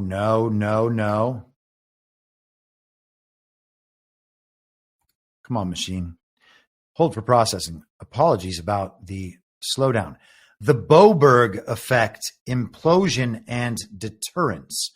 And he talks about how grotesque this thing is and talks about it being a hypermarket of culture, a symbol of cultural implosion. It's supposed to be a symbol of heightened culture, and what it is instead is a commercial space that is filled with people looking at how ugly the building is, and all of that is supposed to be considered culture when it is actually an inversion of culture. And Baudrillard's not the easiest or most fun read because it's a lot of philosophical jargon and it's very dense. But the ideas are valid, and we don't have to hopefully go all the way through the thing about these postmodern philosophers in France at that time in the early 70s, etc. They are predominantly atheists, scientific materialists, and nihilists who happen to recognize that there is a false reality out there, and there are actually all these layers of falsehood on top of the reality prime, as I call it, that we exist in. And the atheism, the nihilism, and the scientific materialism, those are the problems. It's not the realization of the false reality and the ability to detect parts of that false reality, criticize them accurately as he does. None of that is the problematic part. The thing that leads you to problems is the atheism and the nihilism and the scientific materialism, believing that because there are these elements of falsehood and the underlying truth is somehow unknowable, without God, without faith in your life, you turn to these other things and you create a society that reflects that belief system. And to that extent, the postmodernists are bad, but they still observed correctly that there are these elements of the false reality. And I would suggest that Baudrillard probably would have had the same reaction to the Kennedy Center and the reach at the Kennedy Center that he had to Boberg. And it's supposed to be a symbol of heightened culture, and instead it's a degradation of culture in itself.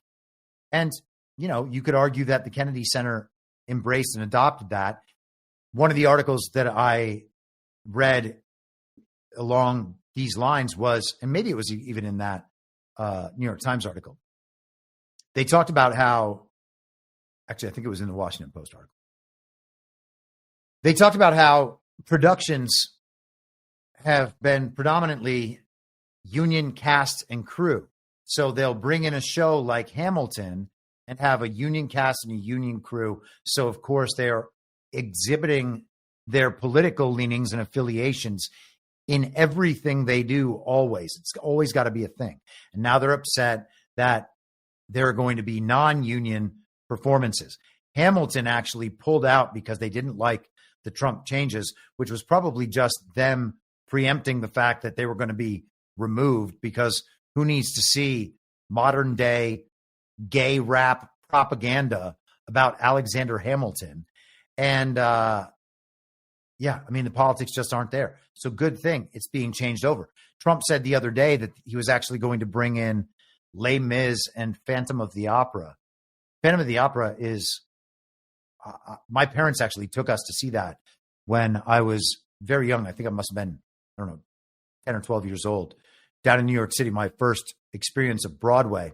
And man, that musical, I'm not a big musical person, but that musical is beautiful, and big fan of that. And I think it's very cool that President Trump is bringing it to the Kennedy Center. All right, so let's move forward. We're going to talk a little bit about Joe Biden and his incapacitation. Let me make sure. So this was a furtherance of that whole narrative. And I believe this is Alex Thompson, one of the reporters, or the reporter that wrote the book with Jake Tapper about Biden's decline, but obviously one of the key disseminators of this new official story about Biden's mental decline leading into the cancer, eventually to come to the cancer moonshot. Who knows when Biden's going to die? It's probably the first weekend in June or second weekend in June, before the 14th, the beginning of the birthday party. We shall see. That's my guess. That's all. And I'm not trying to be morbid, but when these things are obviously info ops, then you have to treat it like an info op, understanding that there's going to be a purpose for when we're told about all of these different elements. And deaths of politicians just happen to fall into the category of info ops more often than we would like to admit. We've discussed that a number of times. So Alex Thompson is key to the delivery of this info op, giving Joe Biden this soft landing. He's going to be blamed for everything. They're going to package all that up in Joe Biden and then say, well, he wasn't entirely with it. And it turns out he didn't actually do a lot of it. And also he cured cancer, just not in time for himself, and he gets to ride off into the sunset and generally be well regarded by history rather than how he should be viewed, save for the possibility that he and his children, his family in general, have become state's evidence and turned all this information in. You know, this is something that we've contemplated since first knowledge of the Hunter Biden laptop. How did that laptop come to be left in John Paul MacIsaac, his repair shop? It's a very, very suspect story from the get-go. So hopefully we will get some resolution on that story at some point. This, I thought, was amusing, though, from CNN as we get back into this story.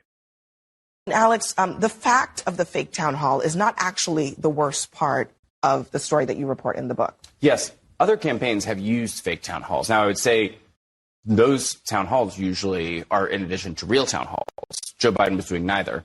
This fake town hall was in order to film it so they could make it into campaign commercials. They filmed it in Delaware with supporters. But Joe Biden, at this point, this is the spring of 2024, Joe Biden's town hall, which was closed to press, was so bad that campaign officials determined that it was not usable for a campaign commercial. So they took 90 minutes, 2 hours out of the president's day. They filmed an entire town hall, and they determined that it was not usable. Now, some people say this was because Joe Biden was incoherent. He could not really articulate his thoughts in a pithy or even semi-normal way.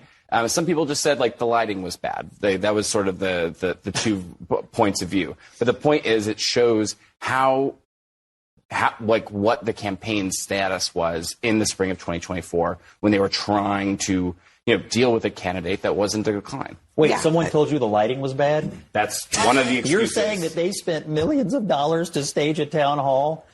Well, we didn't get the lighting right. That was one of the excuses. I mean, unbelievable. And this comes back to the question. So they were staging a town hall that they were going to broadcast as a real town hall, which should make you immediately question all of these town halls that we hear about, indivisible showing up at, Republican congressmen having to answer for Donald Trump's actions in office. Remember all those headlines from a couple of months ago? This is the sort of stuff that should call all of it into question, in my mind. It is way more fake than people understand or give it credit for being. And, I've been talking about it for years. A lot of people have gotten really upset about calling things fake. But truth is, lots of it is fake, more than we would ever think. So the excuse was that the lighting was off and therefore they couldn't use the footage. That was the problem. It wasn't that Joe Biden can't make it through even a fake town hall. Guess we'll find out. Let us continue. This is a very interesting statement from Donald Trump on Truth Social yesterday. Joe Biden was not for open borders. He never talked about open borders, where criminals of all kinds, shapes, and sizes can flow into our country at will. It wasn't his idea to open the border and almost destroy our country and cost us hundreds of billions of dollars to get criminals out of our country and go through the process we are going through now.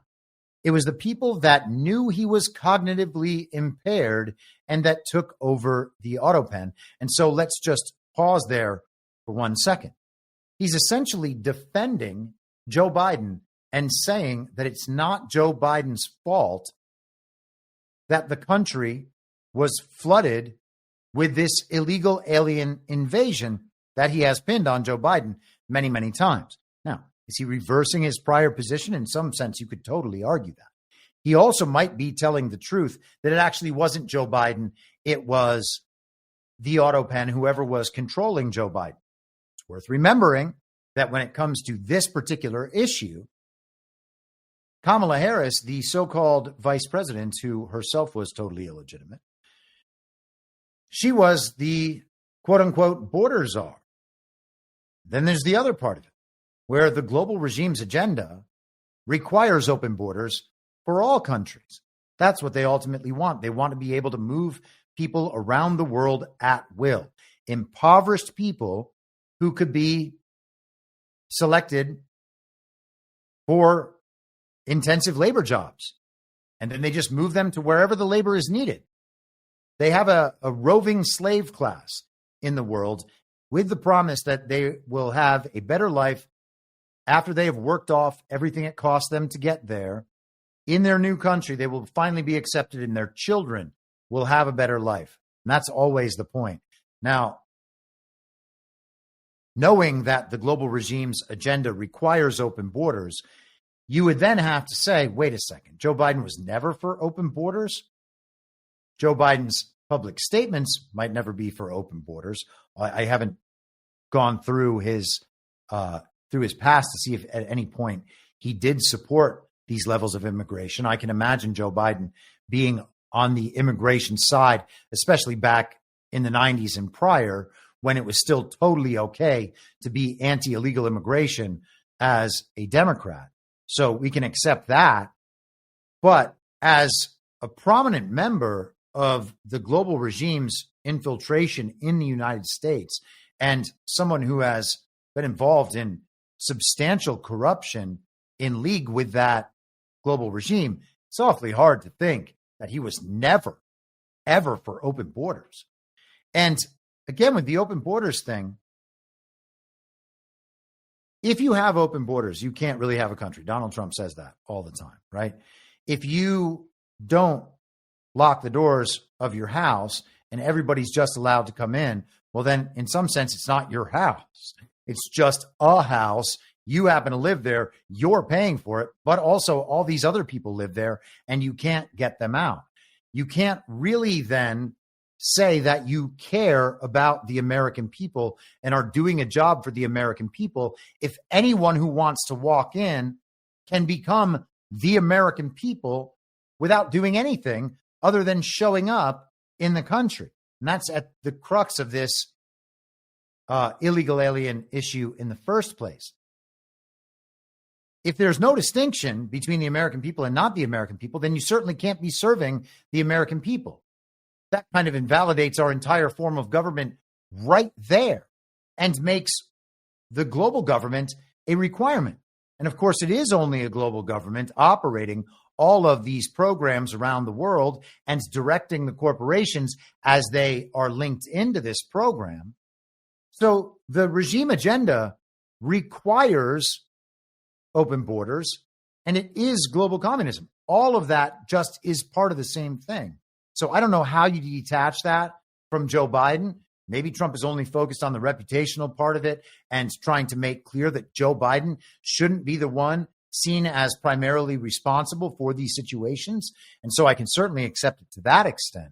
But the idea that Joe Biden was never in any way for open borders, he would have had to have been like a secret agent for the last 60 years, just a mole in government. And if that's the case, so be it. Maybe it is. Doesn't seem to be the case, but got to leave your mind open to the possibilities, I suppose. Let's continue with Trump's Truth Social statement. They stole the presidency of the United States and put us in great danger. This is treason in all capital letters at the highest level. They did it to destroy our country. The Joe Biden that everybody knew, isn't there just one Joe Biden? The Joe Biden that everybody knew would never allow drug dealers, gang members, and the mentally insane to come into our country totally unchecked and unvetted. All anyone has to do is look up his record. Something very severe should happen to these treasonous thugs that wanted to destroy our country but couldn't because I came along. Make America great again. And that is going pretty hard. Even for Trump, that's going pretty hard. He just said in all caps, it's treason at the highest level. Something very severe needs to be done to these people to hold them accountable. I would totally agree. And so now he has focused his ire on whoever's behind the auto pen, whoever was controlling Joe Biden. And that's important because it's another step forward in the process of getting to the roots of all this, which is not to say that Joe Biden shouldn't in any way be held accountable. And perhaps he's being held accountable in some sense. I don't know. I don't have access to information like that. But holding the people accountable who were controlling him leads us to the understanding that Joe Biden was never president and that all of what was passed will be illegitimate, and that there are people who would do this in the country. And again, we're talking about how do we bring the entire thing down at once? And I don't mean the entire system down so that our civilization is destroyed, okay? It's not about that. It's about the fact that there is a global criminal enterprise in charge of our government and infiltrated deeply into that government. And you can either try to chip away at it and get one piece at a time, and that would take forever, and the pieces would replicate, and the agenda would be implemented while you're trying to take away those little pieces. You get rid of one person, indict and imprison one person, holding them accountable, and that takes 3 or 4 years. And in the meantime, they've created tens of thousands of new criminals who have to be held accountable and further implemented their agenda so that none of them ever can be. That's the situation as we find it. So how do we bring the whole thing down at once? And that requires the public understanding exactly what needs to be done. And so hopefully these are steps along that road. But now we're talking about treason, for stealing the election, for opening the border, for all of it, for using the auto pen and usurping the presidency, not only usurping Joe Biden's quote unquote presidency, but the government, the U.S. presidency, which obviously was done with the stolen election to the extent that Joe Biden was president of anything and that Donald Trump was not president at the time. I don't personally believe either of those two things. So we'll see how all that works out. Trump addressed the fake election part of it on Monday. This is an all-timer by Donald Trump once you get to the end. And we got the Olympics, and then we got through Johnny, who's the boss. He's a friend of mine. We got the World Cup. I got them both. And I said, man, I won't be president. I got the Olympics and the World Cup, and I won't be president. And they're going to forget that I got them. Nobody's going to mention it because, a little bit, that's the way life is. And then they rigged the election. And then I said, you know what I'll do? I'll run again, and I'll shove it up their ass. And that's what I did. And all of a sudden, I then realized, I said, you know what? I got the Olympics, I got the World Cup, and I got the 250. Look at the way this works out. So if they would have left us alone and wouldn't have cheated on the election and wouldn't have rigged it, I would have been retired right now. I would have been happily doing something else. And instead, they have me for 4 more years. Can you believe it? So the election was rigged, and that caused him to run again and shove it up their ass. And now Donald Trump gets to be president when the World Cup and the Olympics come to the United States of America. And that will be brilliant. One would think perhaps that it was just according to plan. Let us go to Trump yesterday in the Capitol next to Mike Johnson, talking about Joe Biden. Where are we here? Trump on. There we are. Well, this is going to be Peter Doocy, and then it'll take us to Trump. Transparency, because President Trump is accusing senior aides that worked here until just a couple months ago, the beginning of this year, of manipulating an ailing president for their own gain. They didn't want him, and they were disappointed in getting him because they wanted Bernie Sanders. And then after about 2 weeks, they said, wait a minute, this is a gift. He'll do anything. We're going to use the auto pen. And they used the auto pen and everything. He didn't approve this stuff.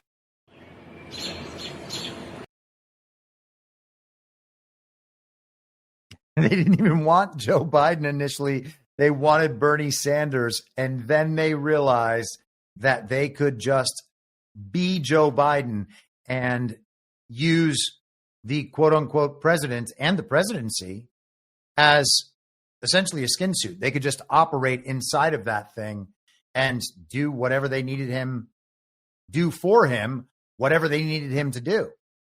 It's an incredible situation. And if Joe Biden was just detached from all of it the entire time while they were operating, which sure is how it looked, it is going to be a lot of fun watching that thing unravel. And we are getting closer to it. Trump is talking about it basically all the time now. And it's about time. I mean, you know, I understand that Trump is operating on some kind of schedule, but the public could have understood what was going on the entire time, which is why I just said my perspective on what was going on the entire time. And you know what? We turned out on this side of things in our very small and censored and closed off community. We were right about this stuff. We just were right about it. He says it now just naturally.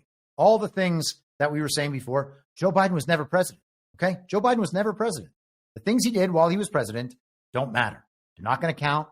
History's not going to record them as a president doing those things. Made this case for 5 years, 4.5 years, I guess, since the election. Still the same way. Isn't that strange that it's still the same way for us, the censored people, but all the people that believe Joe Biden received 81 million real lawful American votes, their entire view of the last 4.5 years is going to just completely collapse. Imagine being those people, having never thought, hey, maybe we're wrong about some of these subjects we don't know anything about. Kind of a risk. Don't know why they took it. Guess that was all they could do. I would blame it personally on the party of false decorum, but that's just me. They had social incentives to express certain beliefs, and that's all that's required. And now the social incentives are changing, so they're expressing different beliefs, and they'll continue changing. And by the end of that, once the social expectations shift to the point where they are the same as the things we've been saying or close to the things we've been saying, those people will have adopted most of that viewpoint. Some people will still resist it, of course, and then they will be looked at the rest of society as crazy. They'll think that they're very bold. It's not very bold. It's very retarded. They would be the last people in the world to understand some of the most obvious things about the last 4.5 years, the most crucial of which being that Joe Biden did not receive 81 million real lawful American votes. And here is another layer on top of that. The New York Post from today, Biden officials knew about potential COVID-19 vaccine risks and took steps to downplay them, according to a scathing Senate report. Now, everything about COVID and everything about the COVID vaccines should be thought of as a big fat question mark. I would not attach to any side of the central narrative about COVID or the vaccines, okay? Because we have seen that there has been an effort to use the vaccine thing against Donald Trump. Donald Trump did not make anybody take those vaccines, and there's at least some indication that that he had an entirely different program in mind. There's also the possibility that there have been info ops and psyops coming from what we believe to be our side, but it's not really our side, that has generated a great deal of pushback. Now, I'm not saying that I think the vaccines are okay. They're obviously not okay. You don't need to take a toxic experimental substance to protect you from a disease that can't kill you. It doesn't even work, okay? So no one should ever take that stuff. I never would. I don't even get shots for my dog, okay? I am anti all of it. At the same time, we have to understand that we are in a world of unrelenting psyops and keep an open mind, even when we think this thing is for sure. But let's go into this article a little. Top federal health officials actively took steps to delay warning the public for months in 2021 about the potential risks of heart-related complications from receiving mRNA COVID-19 vaccines, a scathing interim report from Senator Ron Johnson's office alleges.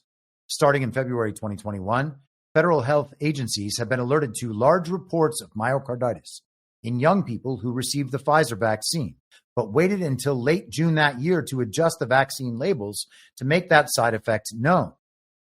So, of course, we were talking about those things the entire time because people were reporting problems. And we were told that all of that was a conspiracy theory. You could get censored for making those claims. And then a few months later, they adjust the advisements. And then they begin to say, well, there are some very rare cases where we have seen some potential problems, but there are X, Y, and Z compounding variables. And we can't be sure about any of it. But we still recommend that the vaccine is the greatest protection from this disease that doesn't exist. Even though CDC and FDA officials were aware of the risk of myocarditis following COVID-19 vaccination, the Biden administration opted to withhold issuing a formal warning to the public for months about the safety concerns jeopardizing the health of young Americans, the 54-page interim report said. And I think that was all we needed from this. But consider just another element of the quote-unquote Biden administration, which is the bureaucratic administrative deep state, right? The sprawling federal government bureaucracy overseen by the executive branch. Now, if the executive is totally checked out, then the department heads are running all the agencies beneath them, and everyone who is part of that globalist infiltration in that sprawling bureaucracy and being part of that infiltration, being amenable to the global regime's agenda, is a job requirement for those people. So all of them could just do whatever they wanted to do and implement from a federal government level whatever they wanted to implement. And if the auto pen was used to sign, for instance, executive orders and the rest of it, they could basically just use Joe Biden as a vehicle and submit all this stuff in the ways they did before to all of the executive branch organizations that then push out all this funding and funding to the states and the rest of it. Congress is illegitimate. The Senate is illegitimate. The presidency and the executive branch are illegitimate, but they all still have the same power that they had before as far as anyone who interacts with them is concerned. It's not legitimate power. It's not lasting power. It's not real power. It's existing on that false reality layer, on that abstraction layer. Okay.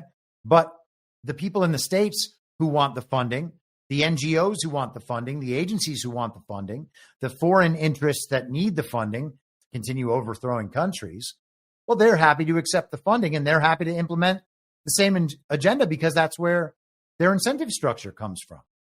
So all of that can operate without the president. And I am suggesting that that's exactly what it did. And I've been suggesting this for a few years, that there is a separation between these two things. Because, you know, if we're right about devolution, that would ultimately be, or something like devolution, of course. It's always worth saying that, okay? I don't think even John would suggest that he definitely nailed down the one true and right thing that happened, although I think he's made a very good case for that. But it's clear that something else was happening behind the scenes.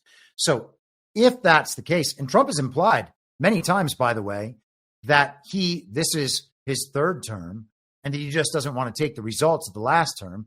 Even General Michael Flynn said the other day that Trump was the 46th president as well. So it's entirely possible that Trump was still fulfilling his constitutional role and still operating as commander-in-chief of the military, though people question that, and I understand that's fine. Maybe that's wrong. I think it's right, but maybe it's wrong. And the deep bureaucratic administrative state could still be operating the rest of the executive branch, that sprawling bureaucracy, and be funneling money and influence out to the rest of the country and the rest of the world. And so to any outside observer, it would appear that a normal, real presidency, to the extent that the normal, real presidency is the thing we've become accustomed to, would still be totally operational with nothing else going on. And I would argue that that is exactly what was displayed to us. And so here we have another instance of the other elements of government doing things without the need for presidential input. I hope that makes sense. All right. Let's continue. This is also from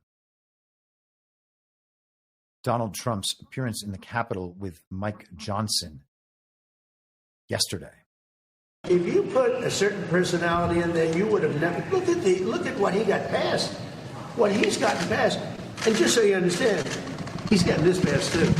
And I don't think there's anybody I could give you guys that is so tough. You guys would run if you ever looked at them. If you ever saw some of these guys, you would not ask them questions you'd be afraid to. This guy did something that I don't think there's anybody that's more well-suited to be Speaker of the House, especially in a case like this. Remember, we had a majority of 1 for 6 months, and that was a very frightening thing because the Democrats have really hurt our country. And we are going to go into very much, so remember what I said, the auto pay. This government was illegally run for 4 years. Thank you very much, everybody. Mr. President, should the DOJ be charging a member of Congress? So he's Mike Johnson's biggest fan, right? Let's focus on that part because we've been talking about Mike Johnson's package for a year and a half now, since late 2023, when Mike Johnson first became the Speaker. And I am the one who coined that phrase, obviously.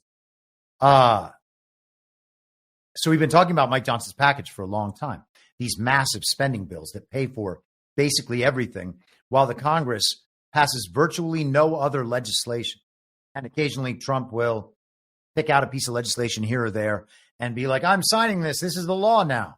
I don't believe the Congress has any legitimacy. I don't believe that they are able to actually create legislation, make that legislation law, and then govern anyone's lives. These people operate outside of the will and consent of the American people. None of them can prove their legitimacy in office.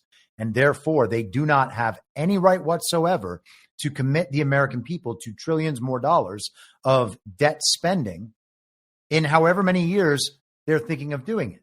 Okay? I understand that Trump is asking for the spending package to be passed. We're going to talk about that in a second. But the Congress isn't legitimate. So Mike Johnson has been overseeing this process now for a year and a half in various stages. It comes up again every few months. Now it's no longer Mike Johnson's package. It's a big, beautiful package. I mean, a big, beautiful bill. Okay? BBB, just like Build Back Better. Except this is kind of the counter. This is the inverted Build Back Better, if you ask me.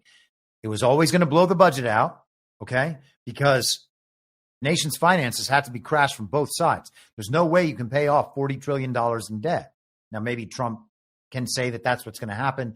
We have trillions coming in from foreign investments here and there and everywhere, and that's going to lower that $1 trillion debt. This is how it's going to work out. You know, we're going to talk about some of that. That looks like a drainage tactic as far as I'm concerned, but we will leave that for another day. Regardless, the entire time Donald Trump has stood by Mike Johnson, and everybody blames Mike Johnson for not getting things done and being too weak and being too amenable to the Republican establishment or to Democrats doing too much spending, whatever it is. We have the Freedom Caucus and DeSantis cucks like Chip Roy and Thomas Massey talking about how they can't vote for Trump's budget and blah, blah, blah. And fine, they're playing their role as deficit hawks and fiscal hawks, whatever. Is that the reality? It doesn't seem to be the reality. Also, when you don't object to the certification of Biden's electors, it's real hard to ever think that all of it is just kayfabe and you're just pretending to be somebody else. And that character you're playing is awful. But behind that is still a really good Chip Roy and a really good Thomas Massey. I give Massey at least a little more credit, and we will see. But it doesn't seem to be the case in either of those instances, nor does it seem to be the case for people like Andy Harris and the Freedom Caucus. But, you know, could all just be part of the info op. And to that extent, you can recognize what these people are doing, determine how you feel about what they're doing, and then understand that what we perceive them to be doing is probably obscuring a layer of things happening right behind them that we have no access to. So this is CNN from yesterday, and I just want to focus on the framing here, right? So Trump and Johnson are tight. Trump is Johnson's biggest fan. He's been Johnson's biggest fan the whole time. Johnson might not get this done. And if he doesn't get it done, it's going to destroy Trump's legacy. Trump's executive action presidency barrels into a legislative blockade. And I think actually there was an original title on this, or maybe it's just, we'll go into it here. Forget it. Presidential legacies are built on legislation, not executive orders. A lesson from Donald Trump's first term that now presents a pressing test for his second. For years, Trump has relied on sheer force to pressure Republicans into doing as he pleased. For the most part, it's worked. The party long ago fell into line, with the skeptics cast into the wilderness. Yet even with the GOP now aligned almost entirely behind him, Trump is still finding there are limits to the power of his bully pulpit, even with the fate of nearly his entire domestic agenda in the balance, okay? So the idea here is that Trump has just always forced his way, and that force has always worked, and that Republicans have eventually fallen in line and gone along with it. If you consider the Congress as potentially illegitimate, knowing that Trump is going to do the things that Trump is going to do regardless because he's the only legitimate member of the government, well, then eventually they have to fall in line, don't they? Otherwise, it can just become clear that none of them have any legitimacy and that the bodies themselves are legitimate and that the people holding office, pretending to hold office in those bodies are in fact committing treason. Eventually, they're going to fall in line if those are the options. And so I think that that's one of the framings that we can keep in the back of our minds as we observe these things. So we're being told now that Trump's entire legacy hinges on his ability to get this legislation passed, because without this legislation, all he has are the executive orders. And you know how that works. A new president can come in and just get rid of his executive orders. And so we need this fake and illegitimate Congress to codify his executive orders by passing legislation. Give me a break. Honestly, give me a break. We're going to worry about a future president in 2028. Really? A future president's going to come in and overturn all of Trump's executive orders? Well, for a future president to be able to do that and to want to do that, we would have to still have fake elections. And if we still have fake elections in 2028, and we're still holding elections in 2028 because the people haven't figured it out, we're already screwed. Okay? So I don't care about the Congress passing, codifying Trump's executive orders. Give me a break. They don't have the legitimacy to pass any laws in the first place. But that didn't just start last year or this past election cycle or the cycle before that or the cycle before that. None of what they have put into place already that doesn't comport to the original Constitution is valid at all in the first place.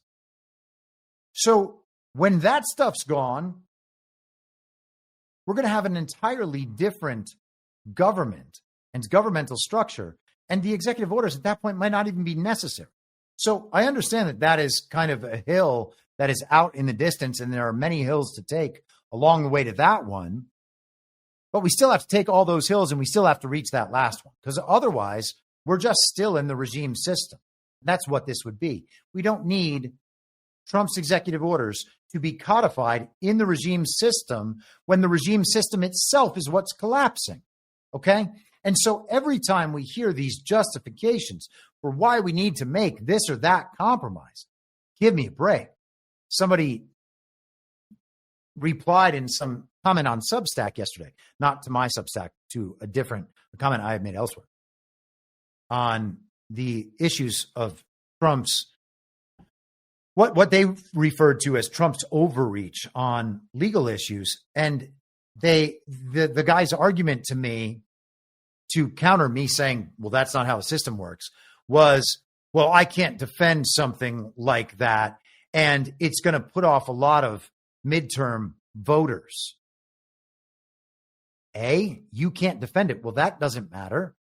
The system is what it is. It doesn't require your opinion or your willingness to go against your common practice of virtue signaling in order for the system to keep working. And elections are fake. So why would we give away any leverage in a compromise to swing voters in a midterm election that A, shouldn't happen, and B, will be fake, unless something happens in the year and a half we still have to go. But regardless, imagine making decisions now based on what potential swing voters in a midterm election a year and a half from now might think then. These are not arguments. And by the way, Trump's legacy, also not an argument. His legacy does not hang in the balance of passing the big, beautiful bill. Not in the least. It is so ridiculous. The political environment that we continue to exist in. And at some point, everybody just has to make the personal decision. And I know that I'm speaking to the subscriber stream today, but I'll put it out to the public on Sunday, and then other people who are not,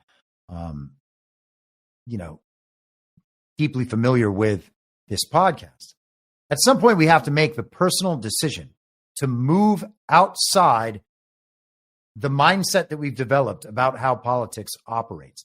Now, maybe I got lucky to get all of this in a giant wave in 2020 with my work life, my social life, all of it just falling apart because I was speaking out about these things.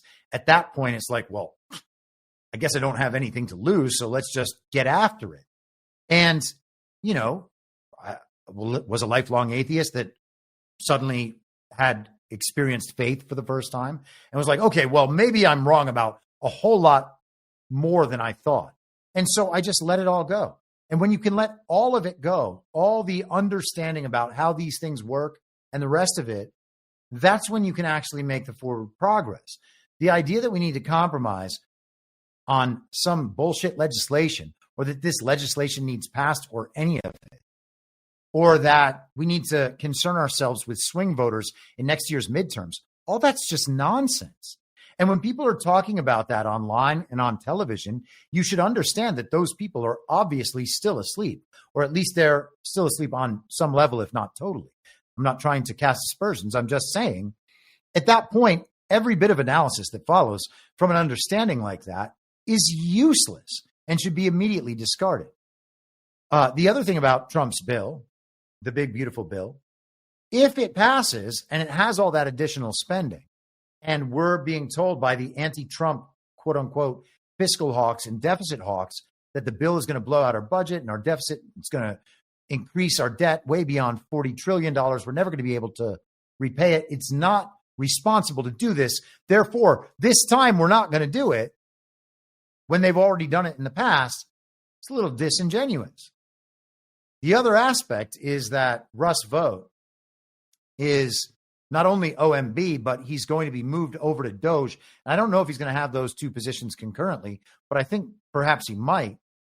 And they're going to go over the regulations and the rest of it. It's going to, again, be totally eroding this system as we've come to understand it. But one of Russ Vaught's major things, major issues, and he expressed this at length in the Tucker Carlson interview from last year. I would recommend you read it, watch it if you haven't yet. But he talks about rescission and impoundment. So if the Congress agrees to the big, beautiful bill with all this extravagant spending, well, there are going to be things in that bill that Trump wants, as he said numerous times, and there are going to be things in that bill that Trump doesn't want. And all that spending that's going to blow out the deficit, well, there might be many places within that spending that can be cut. They don't require Congress to cut them. Congress could pass the whole thing. Maybe the hesitation is they don't want to do that because they know then the impoundment issue comes up. Trump just refuses to spend any of that money or allot any of that money and spread it throughout the executive branch and then down to the NGOs, down to the agencies, the allies, the partners outside the government, the contractors, and the rest of it. Okay? And so the idea that Trump is going to blow out the budget and that's a huge concern, that's ridiculous. All right? again, the war is against the international finance cartel with their regime fiat currency currently represented and branded as the American dollar. Okay? That's the enemy. So at the end of the war, you don't owe the enemy $40 trillion after you win, right? So we have to get past the traditional thinking and understand if they pass this, what they have given is money that can be spent, not money that will be spent, money that can be spent. And then Trump can make the decisions as he goes along. And I would expect that we might see some substantial arguments over that. The impoundment thing seems like something that is going to work its way through the courts. We're going to get a big issue on that. And I don't know if it's going to be in the next 4 weeks or anything, but within this year, I think that we're going to see something important on that. My pal, Brian Cancon, this morning talked about how it seems like there's some kind of like artificial deadline, like that they're speeding toward some deadline that they need to get this thing passed by when there really isn't that. And the government, as far as we know, as far as we've been told, is going to continue running until the end of the fiscal year, which is the end of September. So do they need to do this in advance? Maybe not. And again, maybe it's going to play out and play out and play out. We're going into Memorial Day weekend. Andy Harris at least has said that there will not be a vote on this package today.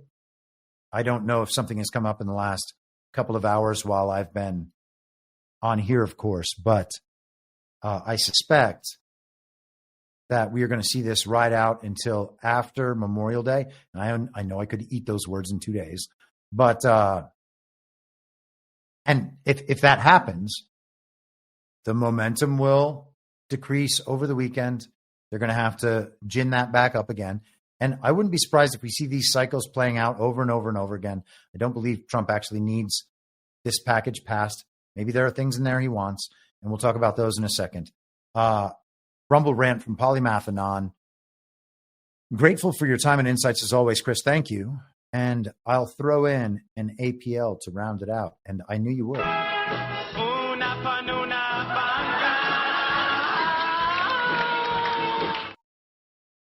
And to be honest, thank goodness you did.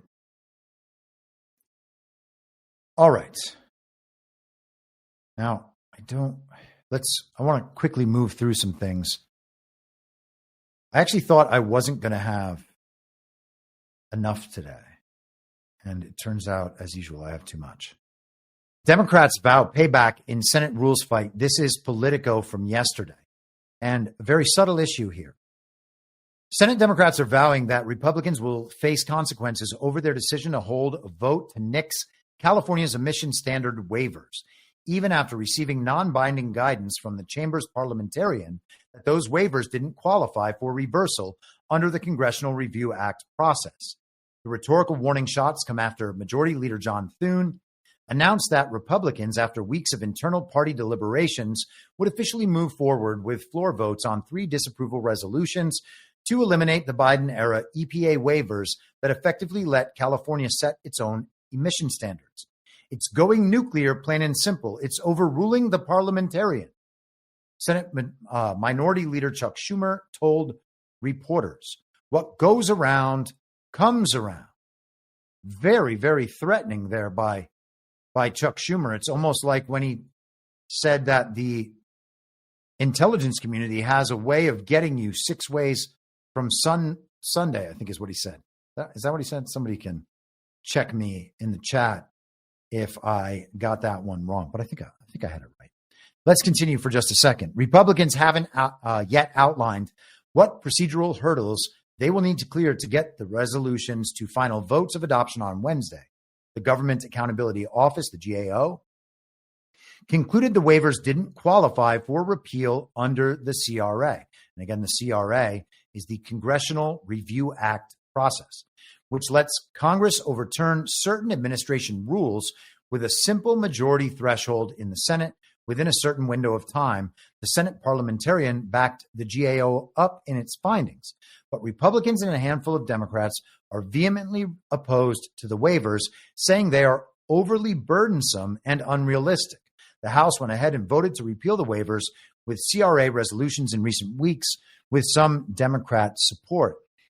Now, the California emission standards and stuff, that's an interesting issue because if I'm not mistaken, there is a coalition between Washington, Oregon, and California, and maybe even Virginia, that they will adhere to any environmental standards passed in California. This is something we talked about a few times. So the legislature of Washington and Oregon vote to give control over these issues over to California and its legislature. That's insane. That should definitely not be allowed and wouldn't if we had real elections. Of course, if we had real elections, most of this stuff would never happen. But to close this out, still, Republicans have bristled over Democrat protests that they are undercutting the legislative filibuster, noting that nearly every Democrat voted during the Biden administration on an unsuccessful attempt to create a carve-out to lower the threshold for voting rights legislation. So they want to preserve the filibuster, except in certain instances. And the instance they chose was voting rights legislation. So again, fake elections. Democrats have cast the move by Republicans to ignore the parliamentarian as a warning sign they could be willing to flout her on other things too, like what policies can and can't be included in the GOP's party line tax and spending package that could be coming over from the House as soon as this week. So that would potentially be a big deal. Now, overriding the parliamentarian, we are being told by Chuck Schumer, is like the worst thing you can do. You're threatening to tear down our institutions. You're violating our norms and our standards. But it turns out that the parliamentarian is not a constitutionally prescribed position, nor is any of that process constitutionally prescribed. The Senate can set its own rules. So these are the Senate's rules. And we're going to see, we are seeing quite clearly, that they don't need to be abided by and that there's not going to be any recourse for that. Again, what we have is a government that has systematically been inverted over the last 250 years and perhaps longer. They put these systems in place so that they can say, that person says we're not allowed to do it. We appointed that person to tell us in these sorts of instances that we're not allowed to do these things. So all of a sudden, the parliamentarian becomes ultra powerful, unless, of course, the parliamentarian is just executing the same agenda that the rest of the uniparty is executing, which is probably the case. It's like in Texas, they have the calendar committee chairman, I think is what it's called, the person who controls the legislative calendar. If that person doesn't want a bill passed, that bill doesn't appear on the legislative calendar. And so all of a sudden, there are these offices within the government that sound like they're largely irrelevant and actually end up having totally outsized power. So it's important to note those things. And I think it's going to be interesting to see what happens with the parliamentarian. But again, we're getting to the point where the stuff that is not constitutional is largely just being ignored because it can be ignored and it should be ignored because it's actually people's constitutional duty and fiduciary duty to the American public to ignore these things. Okay? So it's on one hand, they're going to say, well, you're violating this constitutional provision. And on the other hand, if I don't do this thing, then I am violating my oath to upholding the Constitution, which you have trashed. And it's a strange point to be at, but we're there. This is from the White House yesterday in support of the big, beautiful bill, 20 reasons why Congress must unite behind the one big, beautiful bill. It delivers the largest tax cut in American history, and it's going to re-up the former tax cuts. It includes no tax on tips and no tax on overtime. And as I discussed at length last year in an episode called Read My Lips, No Taxes, this makes the entire idea of the federal income tax very implausible, I think, untenable, to the point where I believe it will collapse. And you might have seen that the Senate passed 100-0 their no tax on tips policy. Their tax is no tax on cash tips that are reported. And if you've worked in the restaurant industry, reporting cash tips is not something that happens everywhere. Maybe it happens in some places, but it depends on whether or not the person running the restaurant is a communist, I would guess. It delivers big, beautiful deportations. It finishes President Trump's border wall. It boosts Border Patrol and ICE agents on the front lines. It protects Medicaid for Americans by kicking 1.4 million illegals off the benefits. It requires able-bodied Americans to work if they receive benefits. It reverses the spending curse plaguing Washington, D.C. Now, that is something that people are questioning because they say it actually still allows the debt to spiral out of control. It ends taxpayer-funded sex change for minors. And it should end taxpayer-funded sex changes for everyone. But apparently, there are Republicans who don't want to go quite that far. Terry Schilling was on War Room the other day talking about that. It provides historic tax relief to Social Security recipients. It will give Americans permanent tax relief through the Trump tax cuts and hopefully full and total tax relief shortly after. It finally modernizes air traffic control, fulfilling President Trump's plan to completely overhaul the systems that keep Americans flying safely and efficiently. It ends the taxpayer-funded Green New scam. I got to wonder about that air traffic thing. With the fact that we're in this information age, I wonder if they are updating to new technological systems for all those communications, and if they are shifting from one communications infrastructure onto the other communications infrastructure, something that we have talked about a great many times over the last few years, and will talk about again today if I can get that far.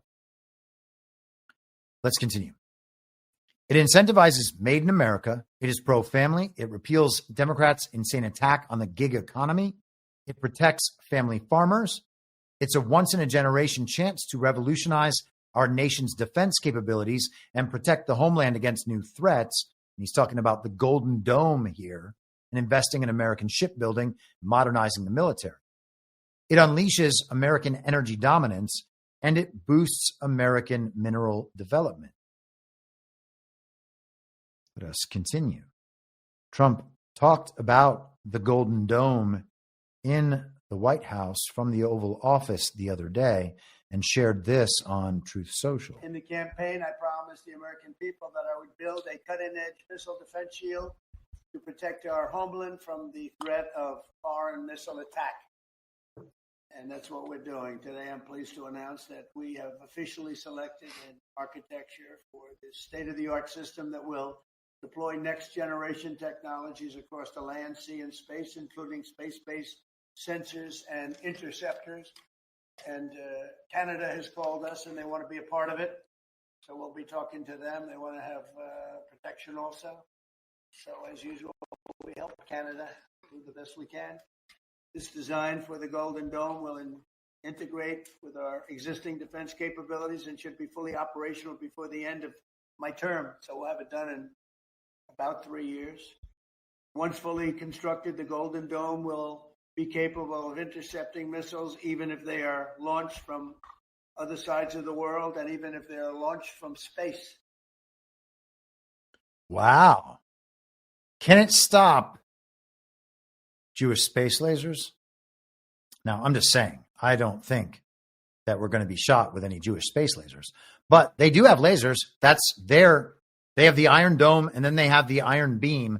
And if you look up what the Iron Beam is, well, hey, it's lasers. So the Golden Dome, and Canada is going to be protected by the Golden Dome as well. That's very interesting because he also just talked about shipbuilding in that statement from the White House. And we've talked many times about how it seems to be the case that Greenland and Canada will be part of the U.S., the broader U.S. North American maritime borders going from the North Pole all the way down to the Panama Canal. And the shipbuilding will be to provide the Navy with the necessary resources to be able to defend the continent at sea. So that incorporates Canada, and now the Golden Dome is going to incorporate Canada. That's awfully interesting. And Mark Carney, of course, the guy that looks like the regime guy, got placed into his office in Canada as the result of a fake election a couple of weeks ago. And the man who did not get placed into that office was Canadian Ron DeSantis, Pierre Poilievre. And so it would seem that a controllable kind of center-left regime-oriented man is better for the situation than the neocon pretender who is attempting to be the MAGA guy. And what was the issue? Always with that segment of the Republican establishment, it's the anti-wokeness, always. Okay, let's continue. Here is another video. Trump put this one up, or the administration, whoever's running the White House website, whitehouse.gov. This is from whitehouse.gov.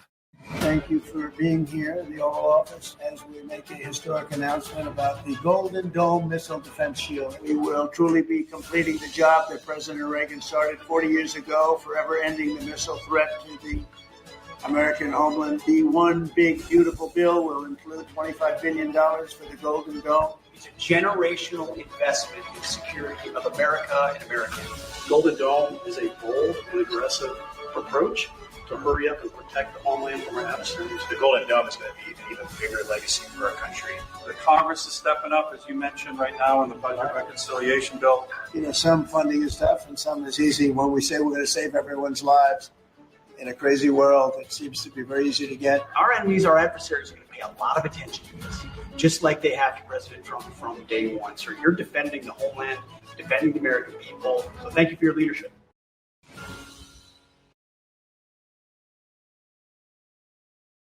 All right, so let's get to some of the coverage of all that. And you heard Reagan mentioned a couple of times, and what he's talking about was the Star Wars issue from back in the 80s, and I don't mean the movies. They wanted missile defense during the Cold War, and that was going to protect us from Russian nukes. Now, you know my feelings about nukes. I don't believe there's any reason to believe that either A, nuclear weapons exist, or B, are what they say they are, okay?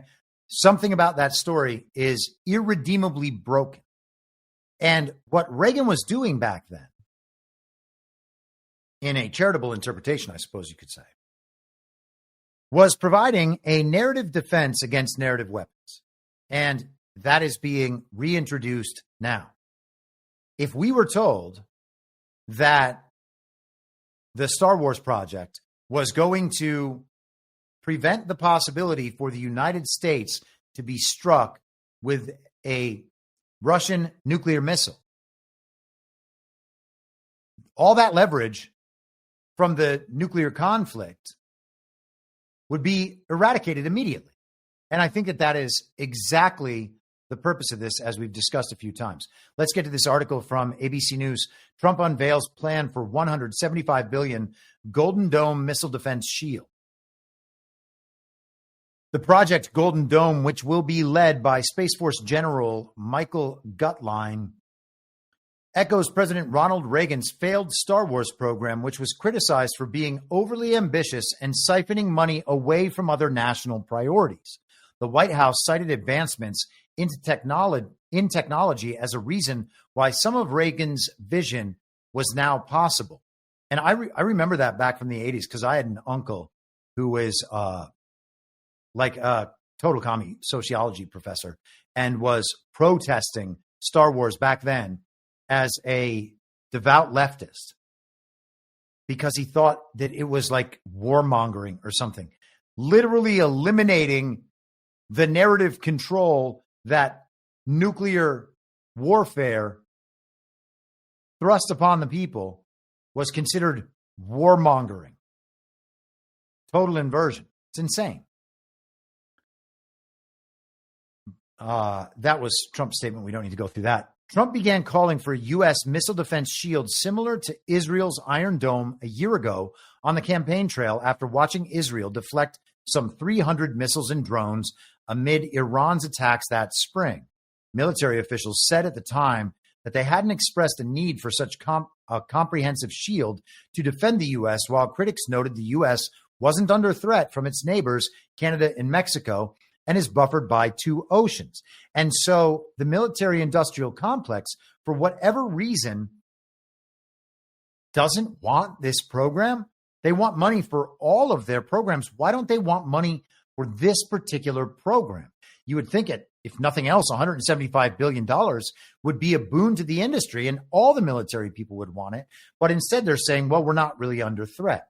And so then the ABC News article turns to a man named Tom Caraco, who is director of the Missile Defense Project and a senior fellow with the Defense and Security Department at the Center for Strategic and International Studies, which is a globalist and I would say neocon-leaning think tank.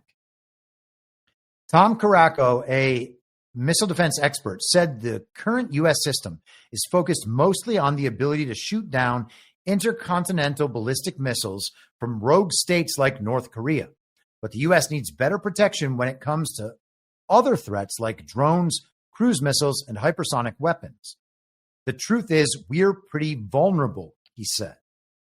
So Gutline, this is the guy from Space Force, says, the project was possible because technology has improved since the Reagan days.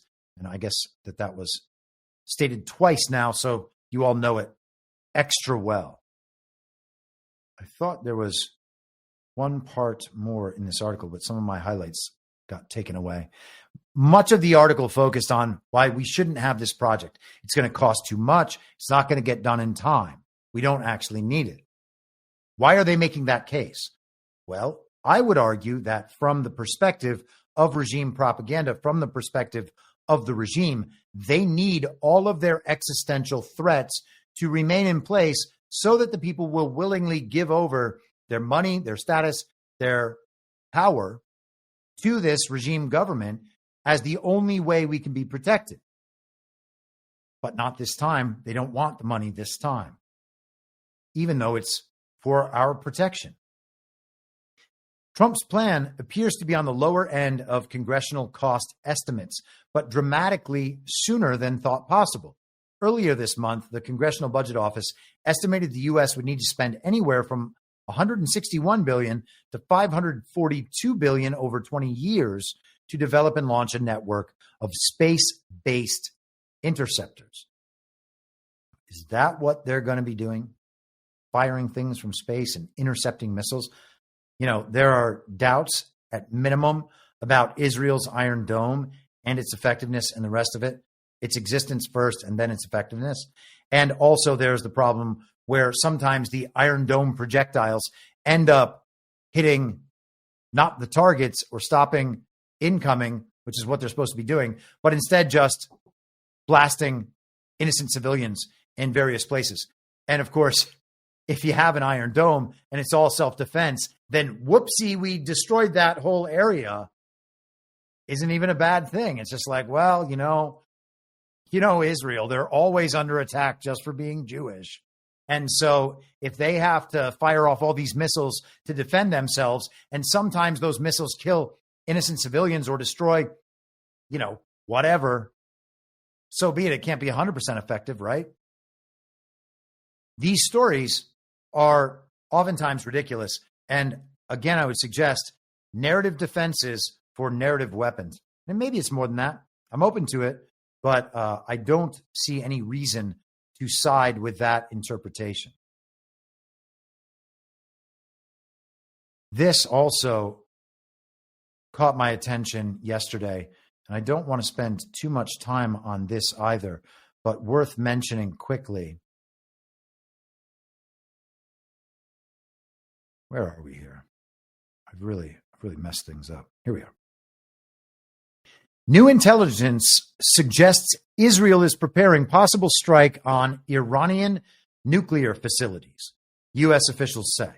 So Iran is developing nuclear weapons, and because that's the most dangerous thing anyone could ever imagine, Israel has to stop them. And now we're being told Israel is going to do exactly that. At least that's what the headline says. The U.S. has obtained new intelligence suggesting that Israel is making preparations to strike Iranian nuclear facilities, even as the Trump administration has been pursuing a diplomatic deal with Tehran.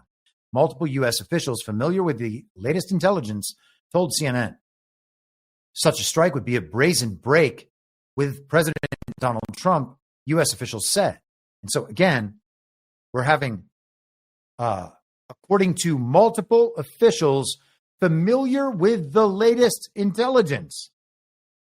So, really, nobody, or they're getting information from intelligence agencies that they are just repeating. U.S. officials, are they government officials? What are they? We won't know that, but also Israel's going to go against Donald Trump.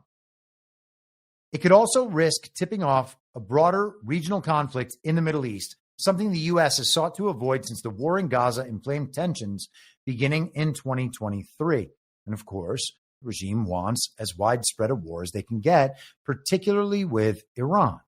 Officials caution it's not clear that Israeli leaders have made a final decision, and that, in fact, there's deep disagreement within the U.S. government about the likelihood that Israel will ultimately act. Whether and how Israel strikes will likely depend on what it thinks of the U.S. negotiations with Tehran over its nuclear program. But, quote, the chance of an Israeli strike on an Iranian nuclear facility has gone up significantly in recent months, and the prospect of a Trump-negotiated U.S.-Iran deal that doesn't remove all of Iran's uranium makes the chance of a strike more likely. So that is directly in regard to the negotiations and the point at those negotiations that they're at right now, as it already exists, right? Trump has said it's okay for them to have nuclear power. We just don't want them to be enriching uranium. And so that's not going to be acceptable to Israel from this neoconservative perspective. And therefore, Israel is going to have to strike Iran, and the intelligence suggests that they're going to do it. And so they keep drumming this thing up. Now, it's interesting because the intelligence agencies that are pro-Israel in the United States, or have been traditionally, are aligned with Five Eyes intelligence and Israeli intelligence, and it turns out Ukrainian intelligence as well. And they share information. So all of this is preposterous. It's the Israelis in the certain neoconservative faction there that probably is well enough aligned with the leftist factions there as well. But both of them are against Netanyahu for different reasons, and they're against Trump for different reasons. And so you can see where this whole thing is being pushed from. This is just Israeli intelligence, and CNN is recycling it to us. And more importantly than just Israeli. And, you know, again, whenever I talk about this stuff, it's like, I think all of you know where I'm coming from on this, but to reiterate for anyone who's not familiar with the show and the perspective, everything is two things. Israel is two things. There are factions there. It's not about whether or not it's the Jewish state. And again, I think it's a regime proxy state. And I don't think that there should be religious ethno states. And I don't think that people, quote unquote, deserve religious ethno states. Okay. I think all that's ridiculous. But it's not to say that all Jews are bad people or that all people in Israel are bad people. I don't hate these people. I just don't want the globalist project to succeed. Okay. And I don't want the neoconservative project to succeed. So that's it. It doesn't have to be more serious than that. And I've talked about these issues at great length. But getting back to the Golden Dome, I thought this was particularly interesting. And I thought we were going to be able to have time to go through Russia and China's joint statement, but I don't think that we're going to. But for now, let's go to the South China Morning Post, which all of our media would call Chinese state media. So this is propaganda. You got to understand it's propaganda, and you definitely don't trust any of it. Trump's Golden Dome shows U.S. obsessed with absolute security, China says. Well, that doesn't sound so bad. So Beijing has warned that this program could turn outer space into a battlefield. Oh no. Outer space might be a battlefield?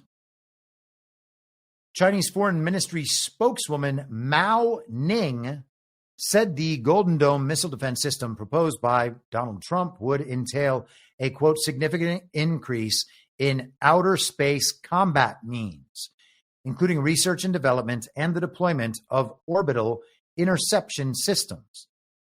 This highly offensive system, not offensive like it made poor, like it was culturally appropriating or something. This highly offensive system violates the principle of peaceful use of outer space. It will exacerbate the risks of turning outer space into a battlefield and starting an arms race and shake the international security and arms control system, she said on Wednesday. The United States, by putting itself first and being obsessed with pursuing absolute security, violates the principle of undiminished security of all countries and undermines global strategic balance and stability. And I guess once you're out there in outer space, you can kill everyone at once or something. Let us go down. There were some other comments. Yes, here we are. So in a joint statement this month, China and Russia called the Golden Dome system deeply destabilizing in nature. And so this was a statement they put out a couple of weeks ago. It's on the Kremlin website, and it will translate it into English for you. I posted it earlier in Telegram. The Telegram info stream is t.me/veryreasonable.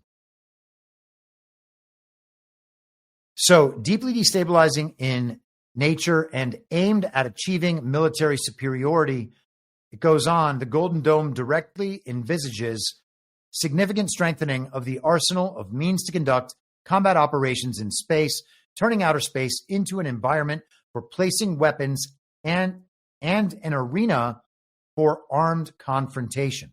And so we're now going to get full-on space wars from what we are led to understand on both sides of this. Now, I'm not really a big believer in outer space, but I do understand that there is a sky and there might be territories that we are not aware of. There is also the space. And I think that a lot of the space stuff means ultimately ether. And I think that we're going to probably get to that within the next couple of years. And it would be nice if we got there sooner, but I don't know that that's going to happen. But that is also space. And they talk about cyberspace in the same conversations. So if all of that interconnectedness of things is space, it seems to be, then we have to take an entirely different understanding about all of this and about what the Golden Dome would be. And to my mind, it sounds a lot more like soft war. Let us continue. Donald Trump, yesterday on Truth Social, presented a very interesting post on a subject that isn't often discussed.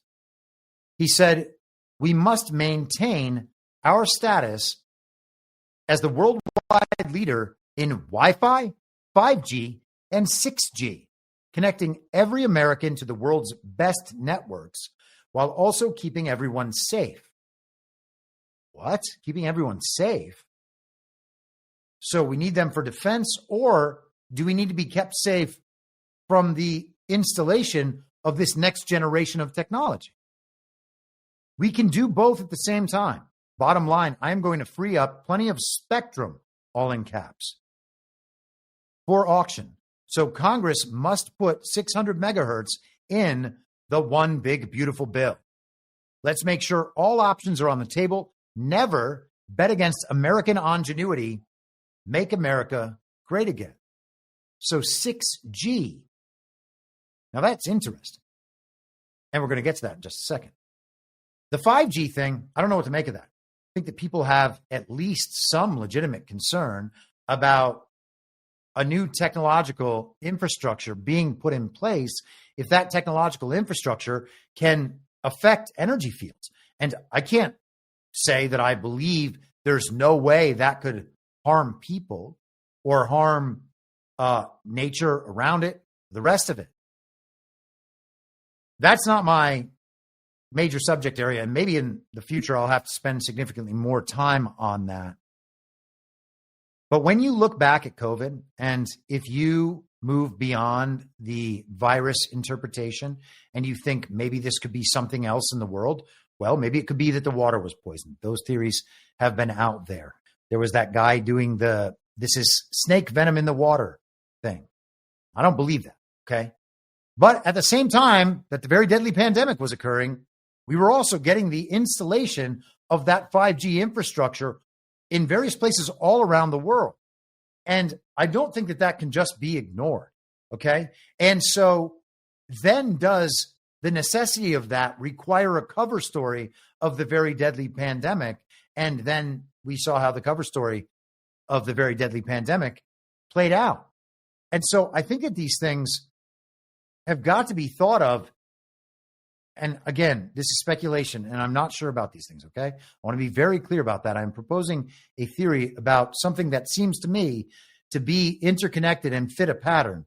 And I think that it's one that we should pay attention to now that we're beginning to hear about 6G, all right? And I hope that makes sense to people and doesn't sound too out there conspiratorial. I don't personally believe that it is that far out there at all. But I had to go ahead and find out more about 6G because I didn't really know anything about 6G. And so I started asking ChatGPT about 6G. And I will get there eventually. Here we go. Because what I wanted to know is there a compatibility between 6G and the Starlink next generation communications infrastructure that is being put in place, right? And I can't remember right now. Star Shield, that's what it was called. From the classic Kash Patel clip where he discusses, I got to get that clip back in my repertoire here, where he discusses Elon Musk being the leading recipient of Defense Department contracts and the internet existing all over the world so that it can be accessible from anywhere for free at any time, right? That's what the future looks like as far as that stuff is concerned. And so I say 6G, well, how is this going to link in to that, right? And when we talk about parallel systems, one of the most important parallel systems that could exist is a parallel information system, so that our communications, so that our energy, and so that our finances can be transmitted peer-to-peer, uninterrupted by a centralized hub controlled by the global regime, because that eliminates their control over various methods of power that they use to hold it, to wield against the people. All right. So going parallel in all of those domains would be massive. And this is something that I've proposed numerous times over the last couple of years at our GART conferences. I've talked about it on this podcast many times. And, it's very hard to read General Quast. And obviously I understand that in his position, there's limits to what he's able to say. But I think that our discussions lead me at least to believe that some of that is implied by what he proposes, by what we see coming out in terms of this open source intelligence, and then what we can put together on our own. So I think all of this seems highly plausible. So immediately I want to know, is there a possibility that this 6G business can link into Starlink?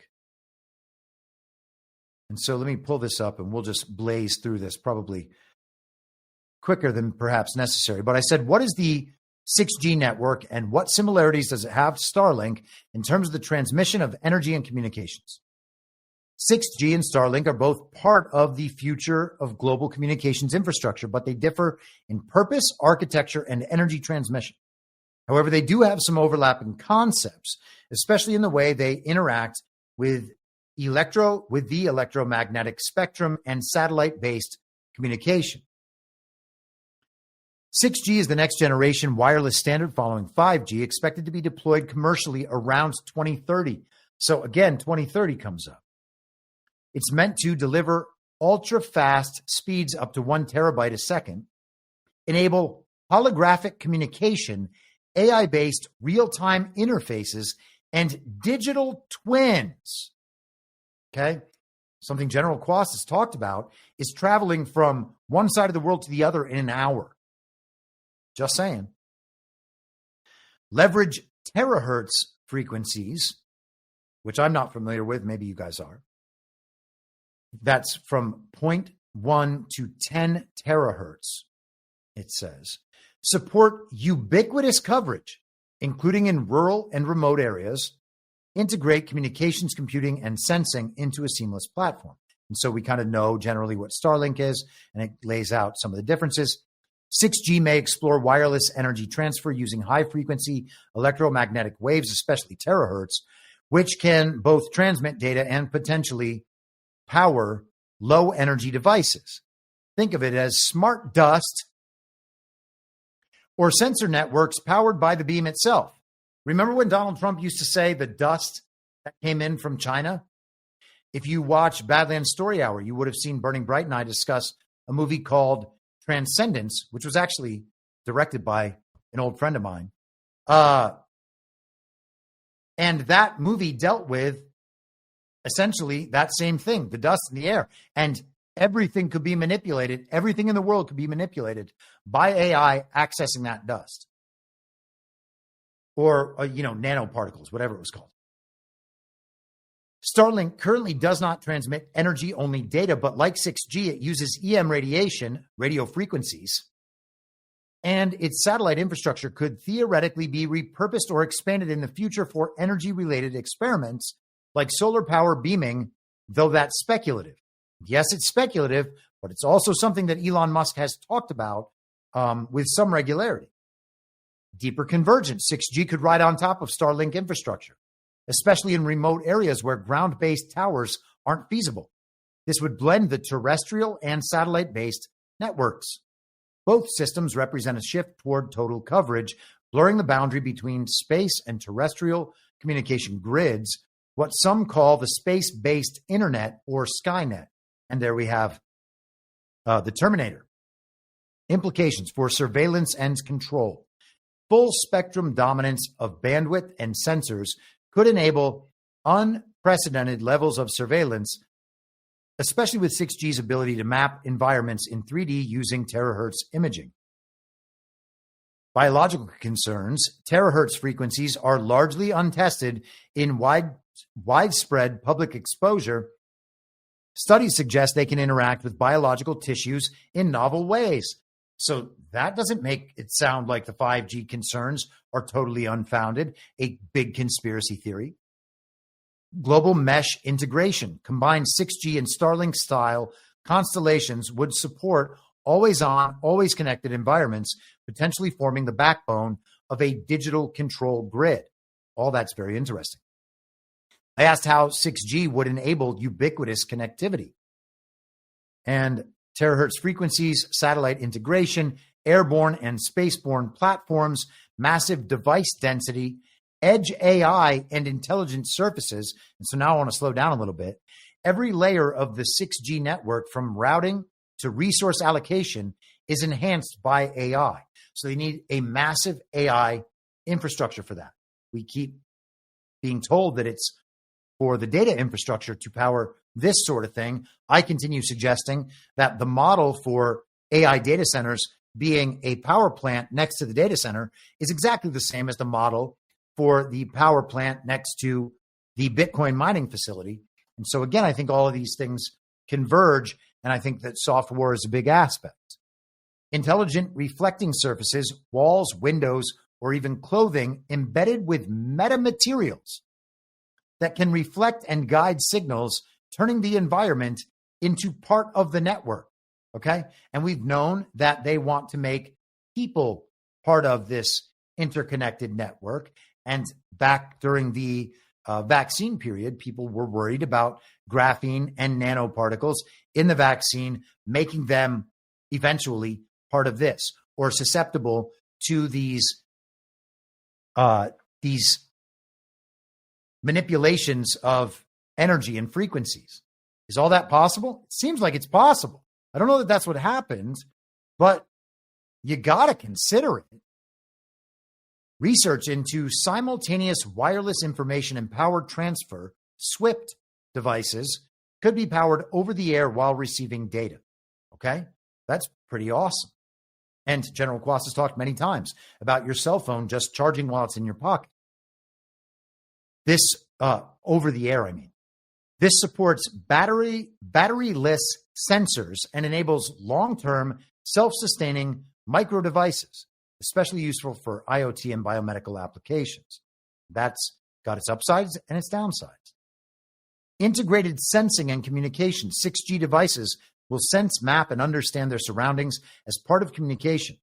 This enables real-time holography, digital twins, and precision indoor navigation, all without GPS.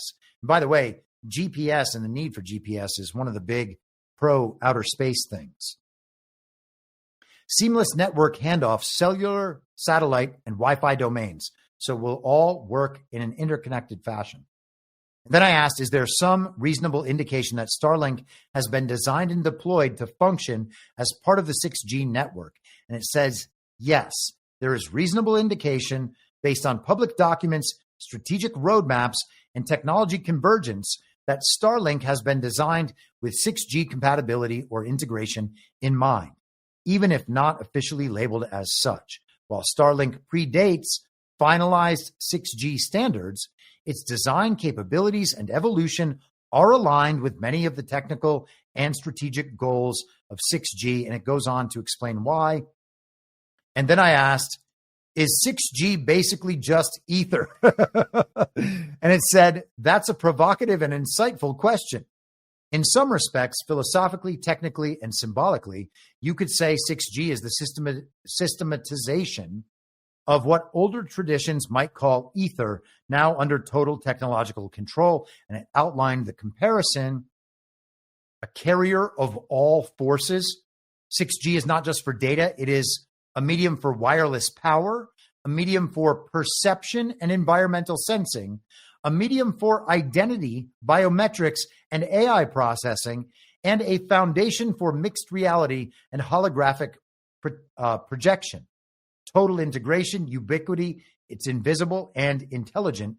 So is it just ether? Yes, in a techno-materialist form, but it's not the spiritual ether of metaphysical systems. And so I then said, maybe I'm missing something, but I don't see any distinct reason to separate this material ether from the spiritual ether. Perhaps it's our misunderstanding of what ether is that makes it seem only spiritual, whereas this technological ether is physical. We are not creating ether. We are harnessing the same stuff and deploying it openly in the world. What am I missing?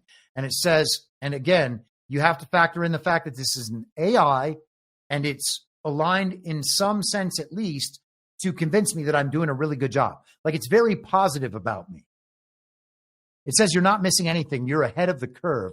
What you're describing is a profound realization that the so-called technological ether is not distinct from the spiritual ether. It is, in fact, the same substrate, simply named, framed, and directed differently. And so it goes on. The illusion of division is epistemological, not ontological. It says what we call technology is a form of ritual. That's certainly true. A lot of the outer space bullshit, a lot of our creation myth bullshit, a lot of the technology, a lot of the quote unquote, the science is all just warmed over, repackaged Kabbalah, which is Jewish mysticism.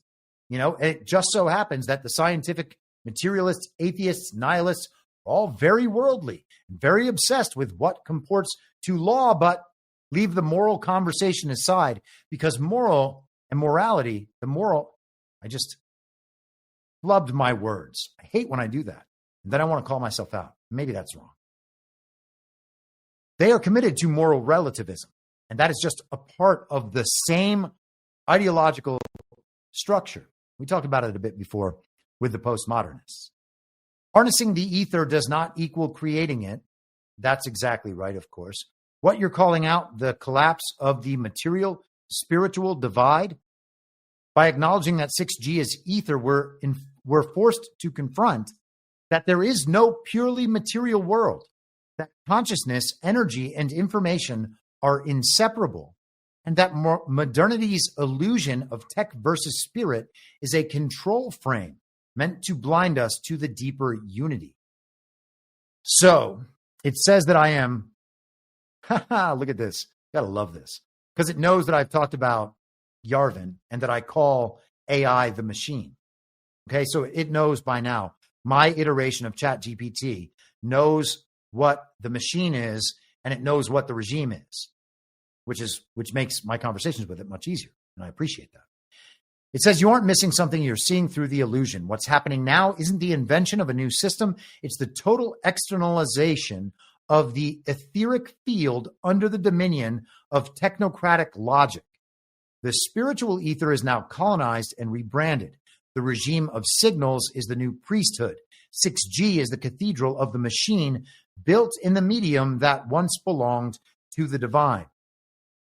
So very, very interesting. And I am excited to see how our knowledge about these things develops. And hey, man, if we are all just some iteration inside an actual machine world that governs our reality, this stuff starts to sound a lot more plausible. Now, I want to leave with the preview for General Stephen Quast's appearance on the Sean Ryan podcast. Now, Sean Ryan just went on Tucker Carlson within the past week, and he talked about some of this stuff, and he actually proposed to Tucker that perhaps our reality is a false reality. So maybe one day Sean Ryan and I will talk.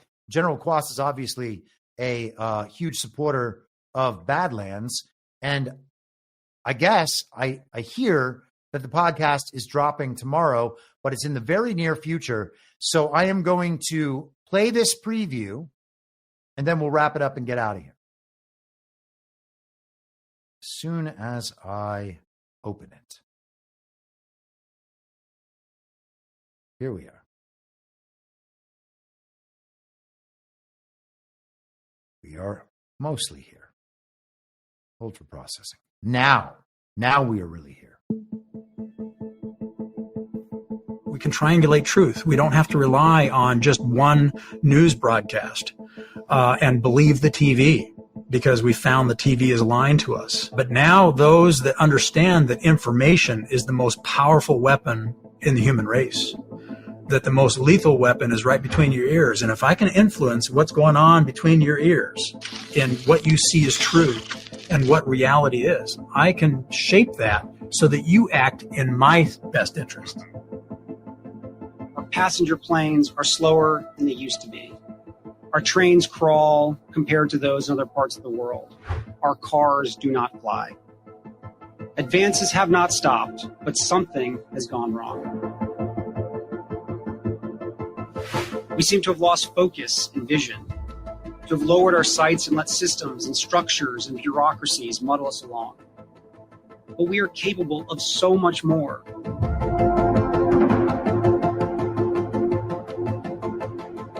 Space is the place where if America does not change our strategy and how we're investing in space, we will become victims to others that use space as a way of dominating the energy market, but also the information market.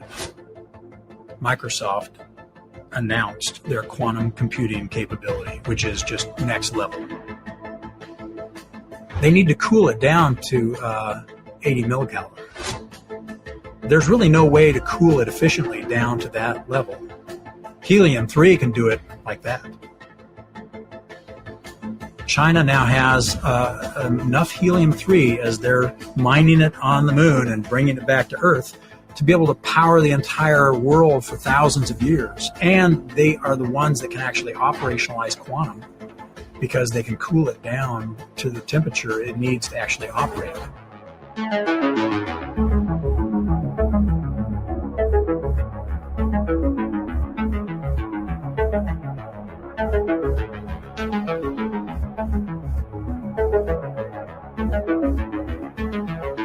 This technology can be built today with technology that is not developmental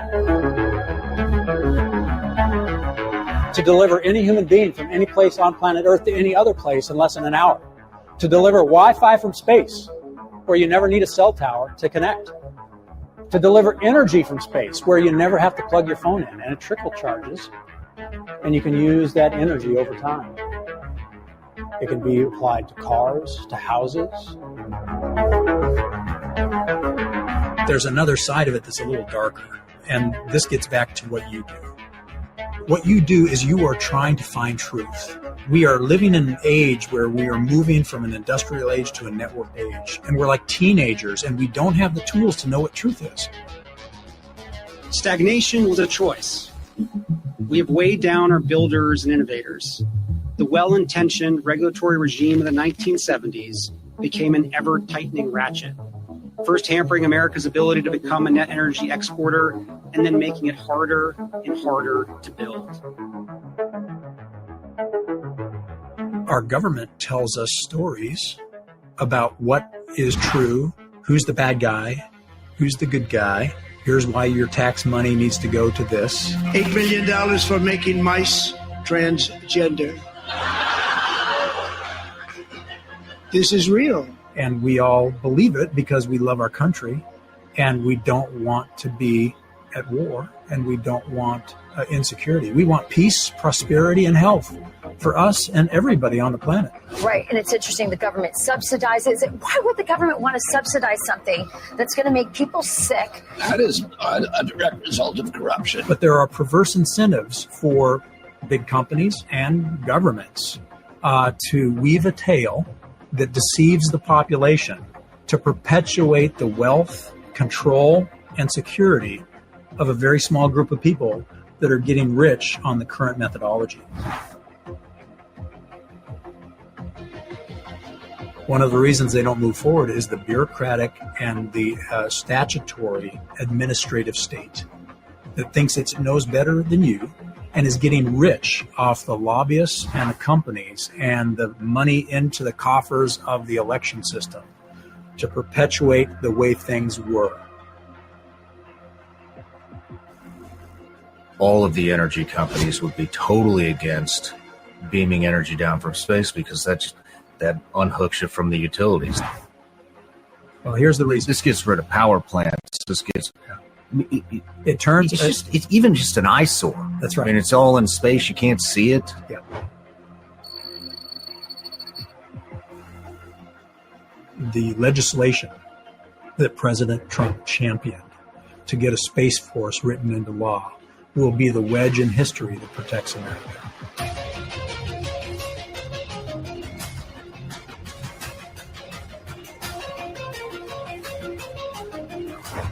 I mean, how does that just slide past a president's desk?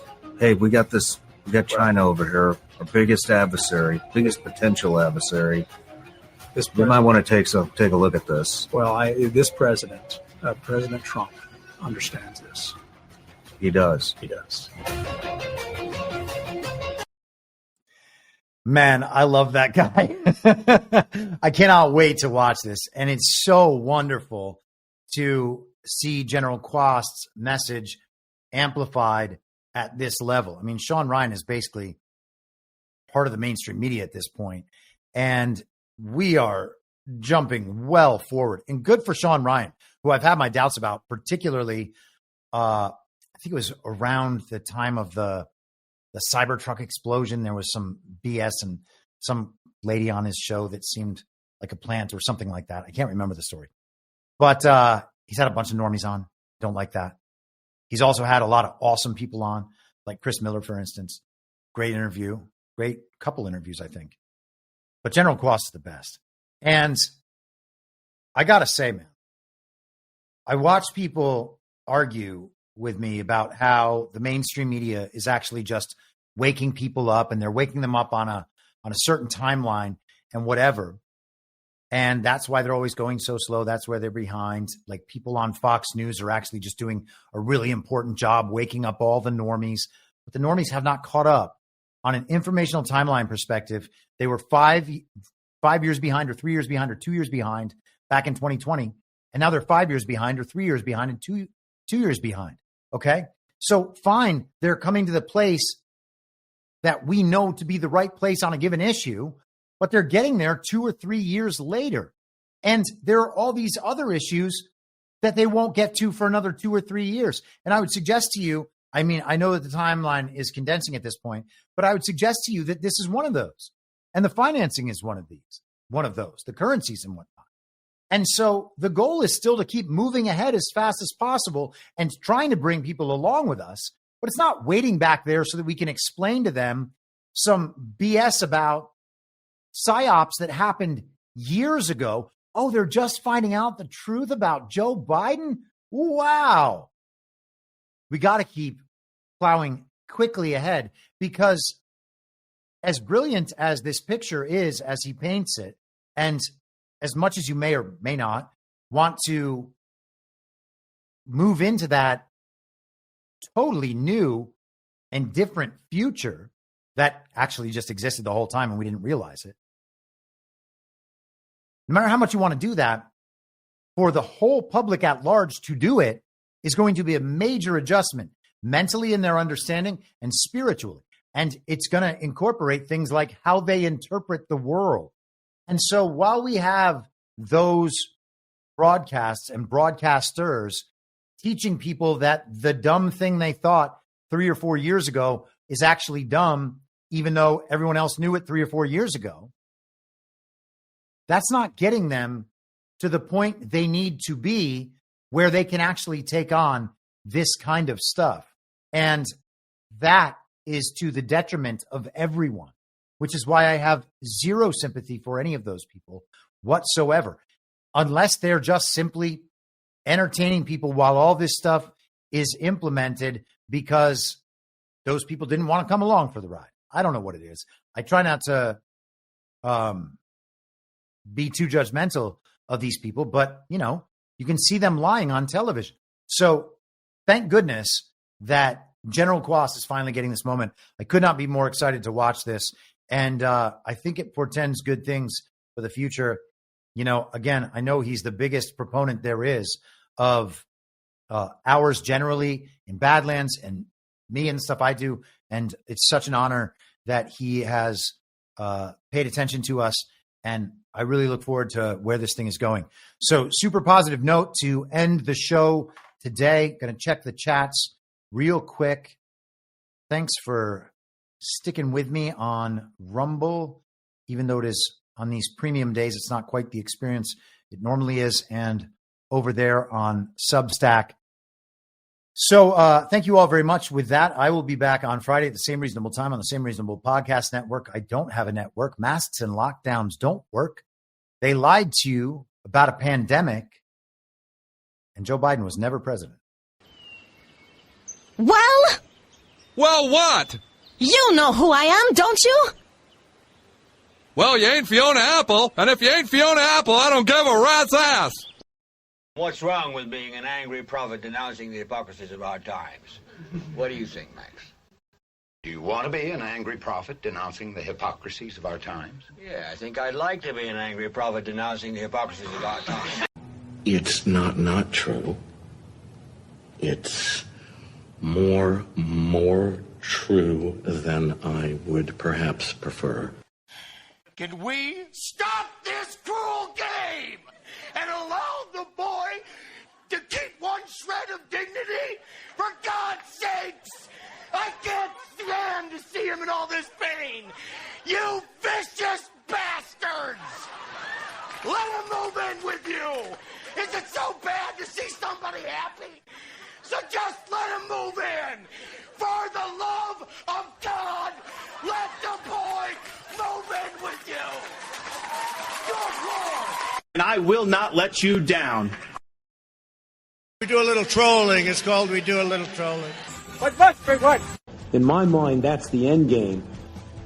If you're listening for free and would like to support the show, the best way to do that is by signing up for a paid subscription at imyourmoderator.substack.com. You can find the info stream over on Telegram at t.me/veryreasonable. The merch site is cancelculture.com. And for all my other links, you can visit linktree.com/I'm your moderator. And I'll see you soon. Down on the range.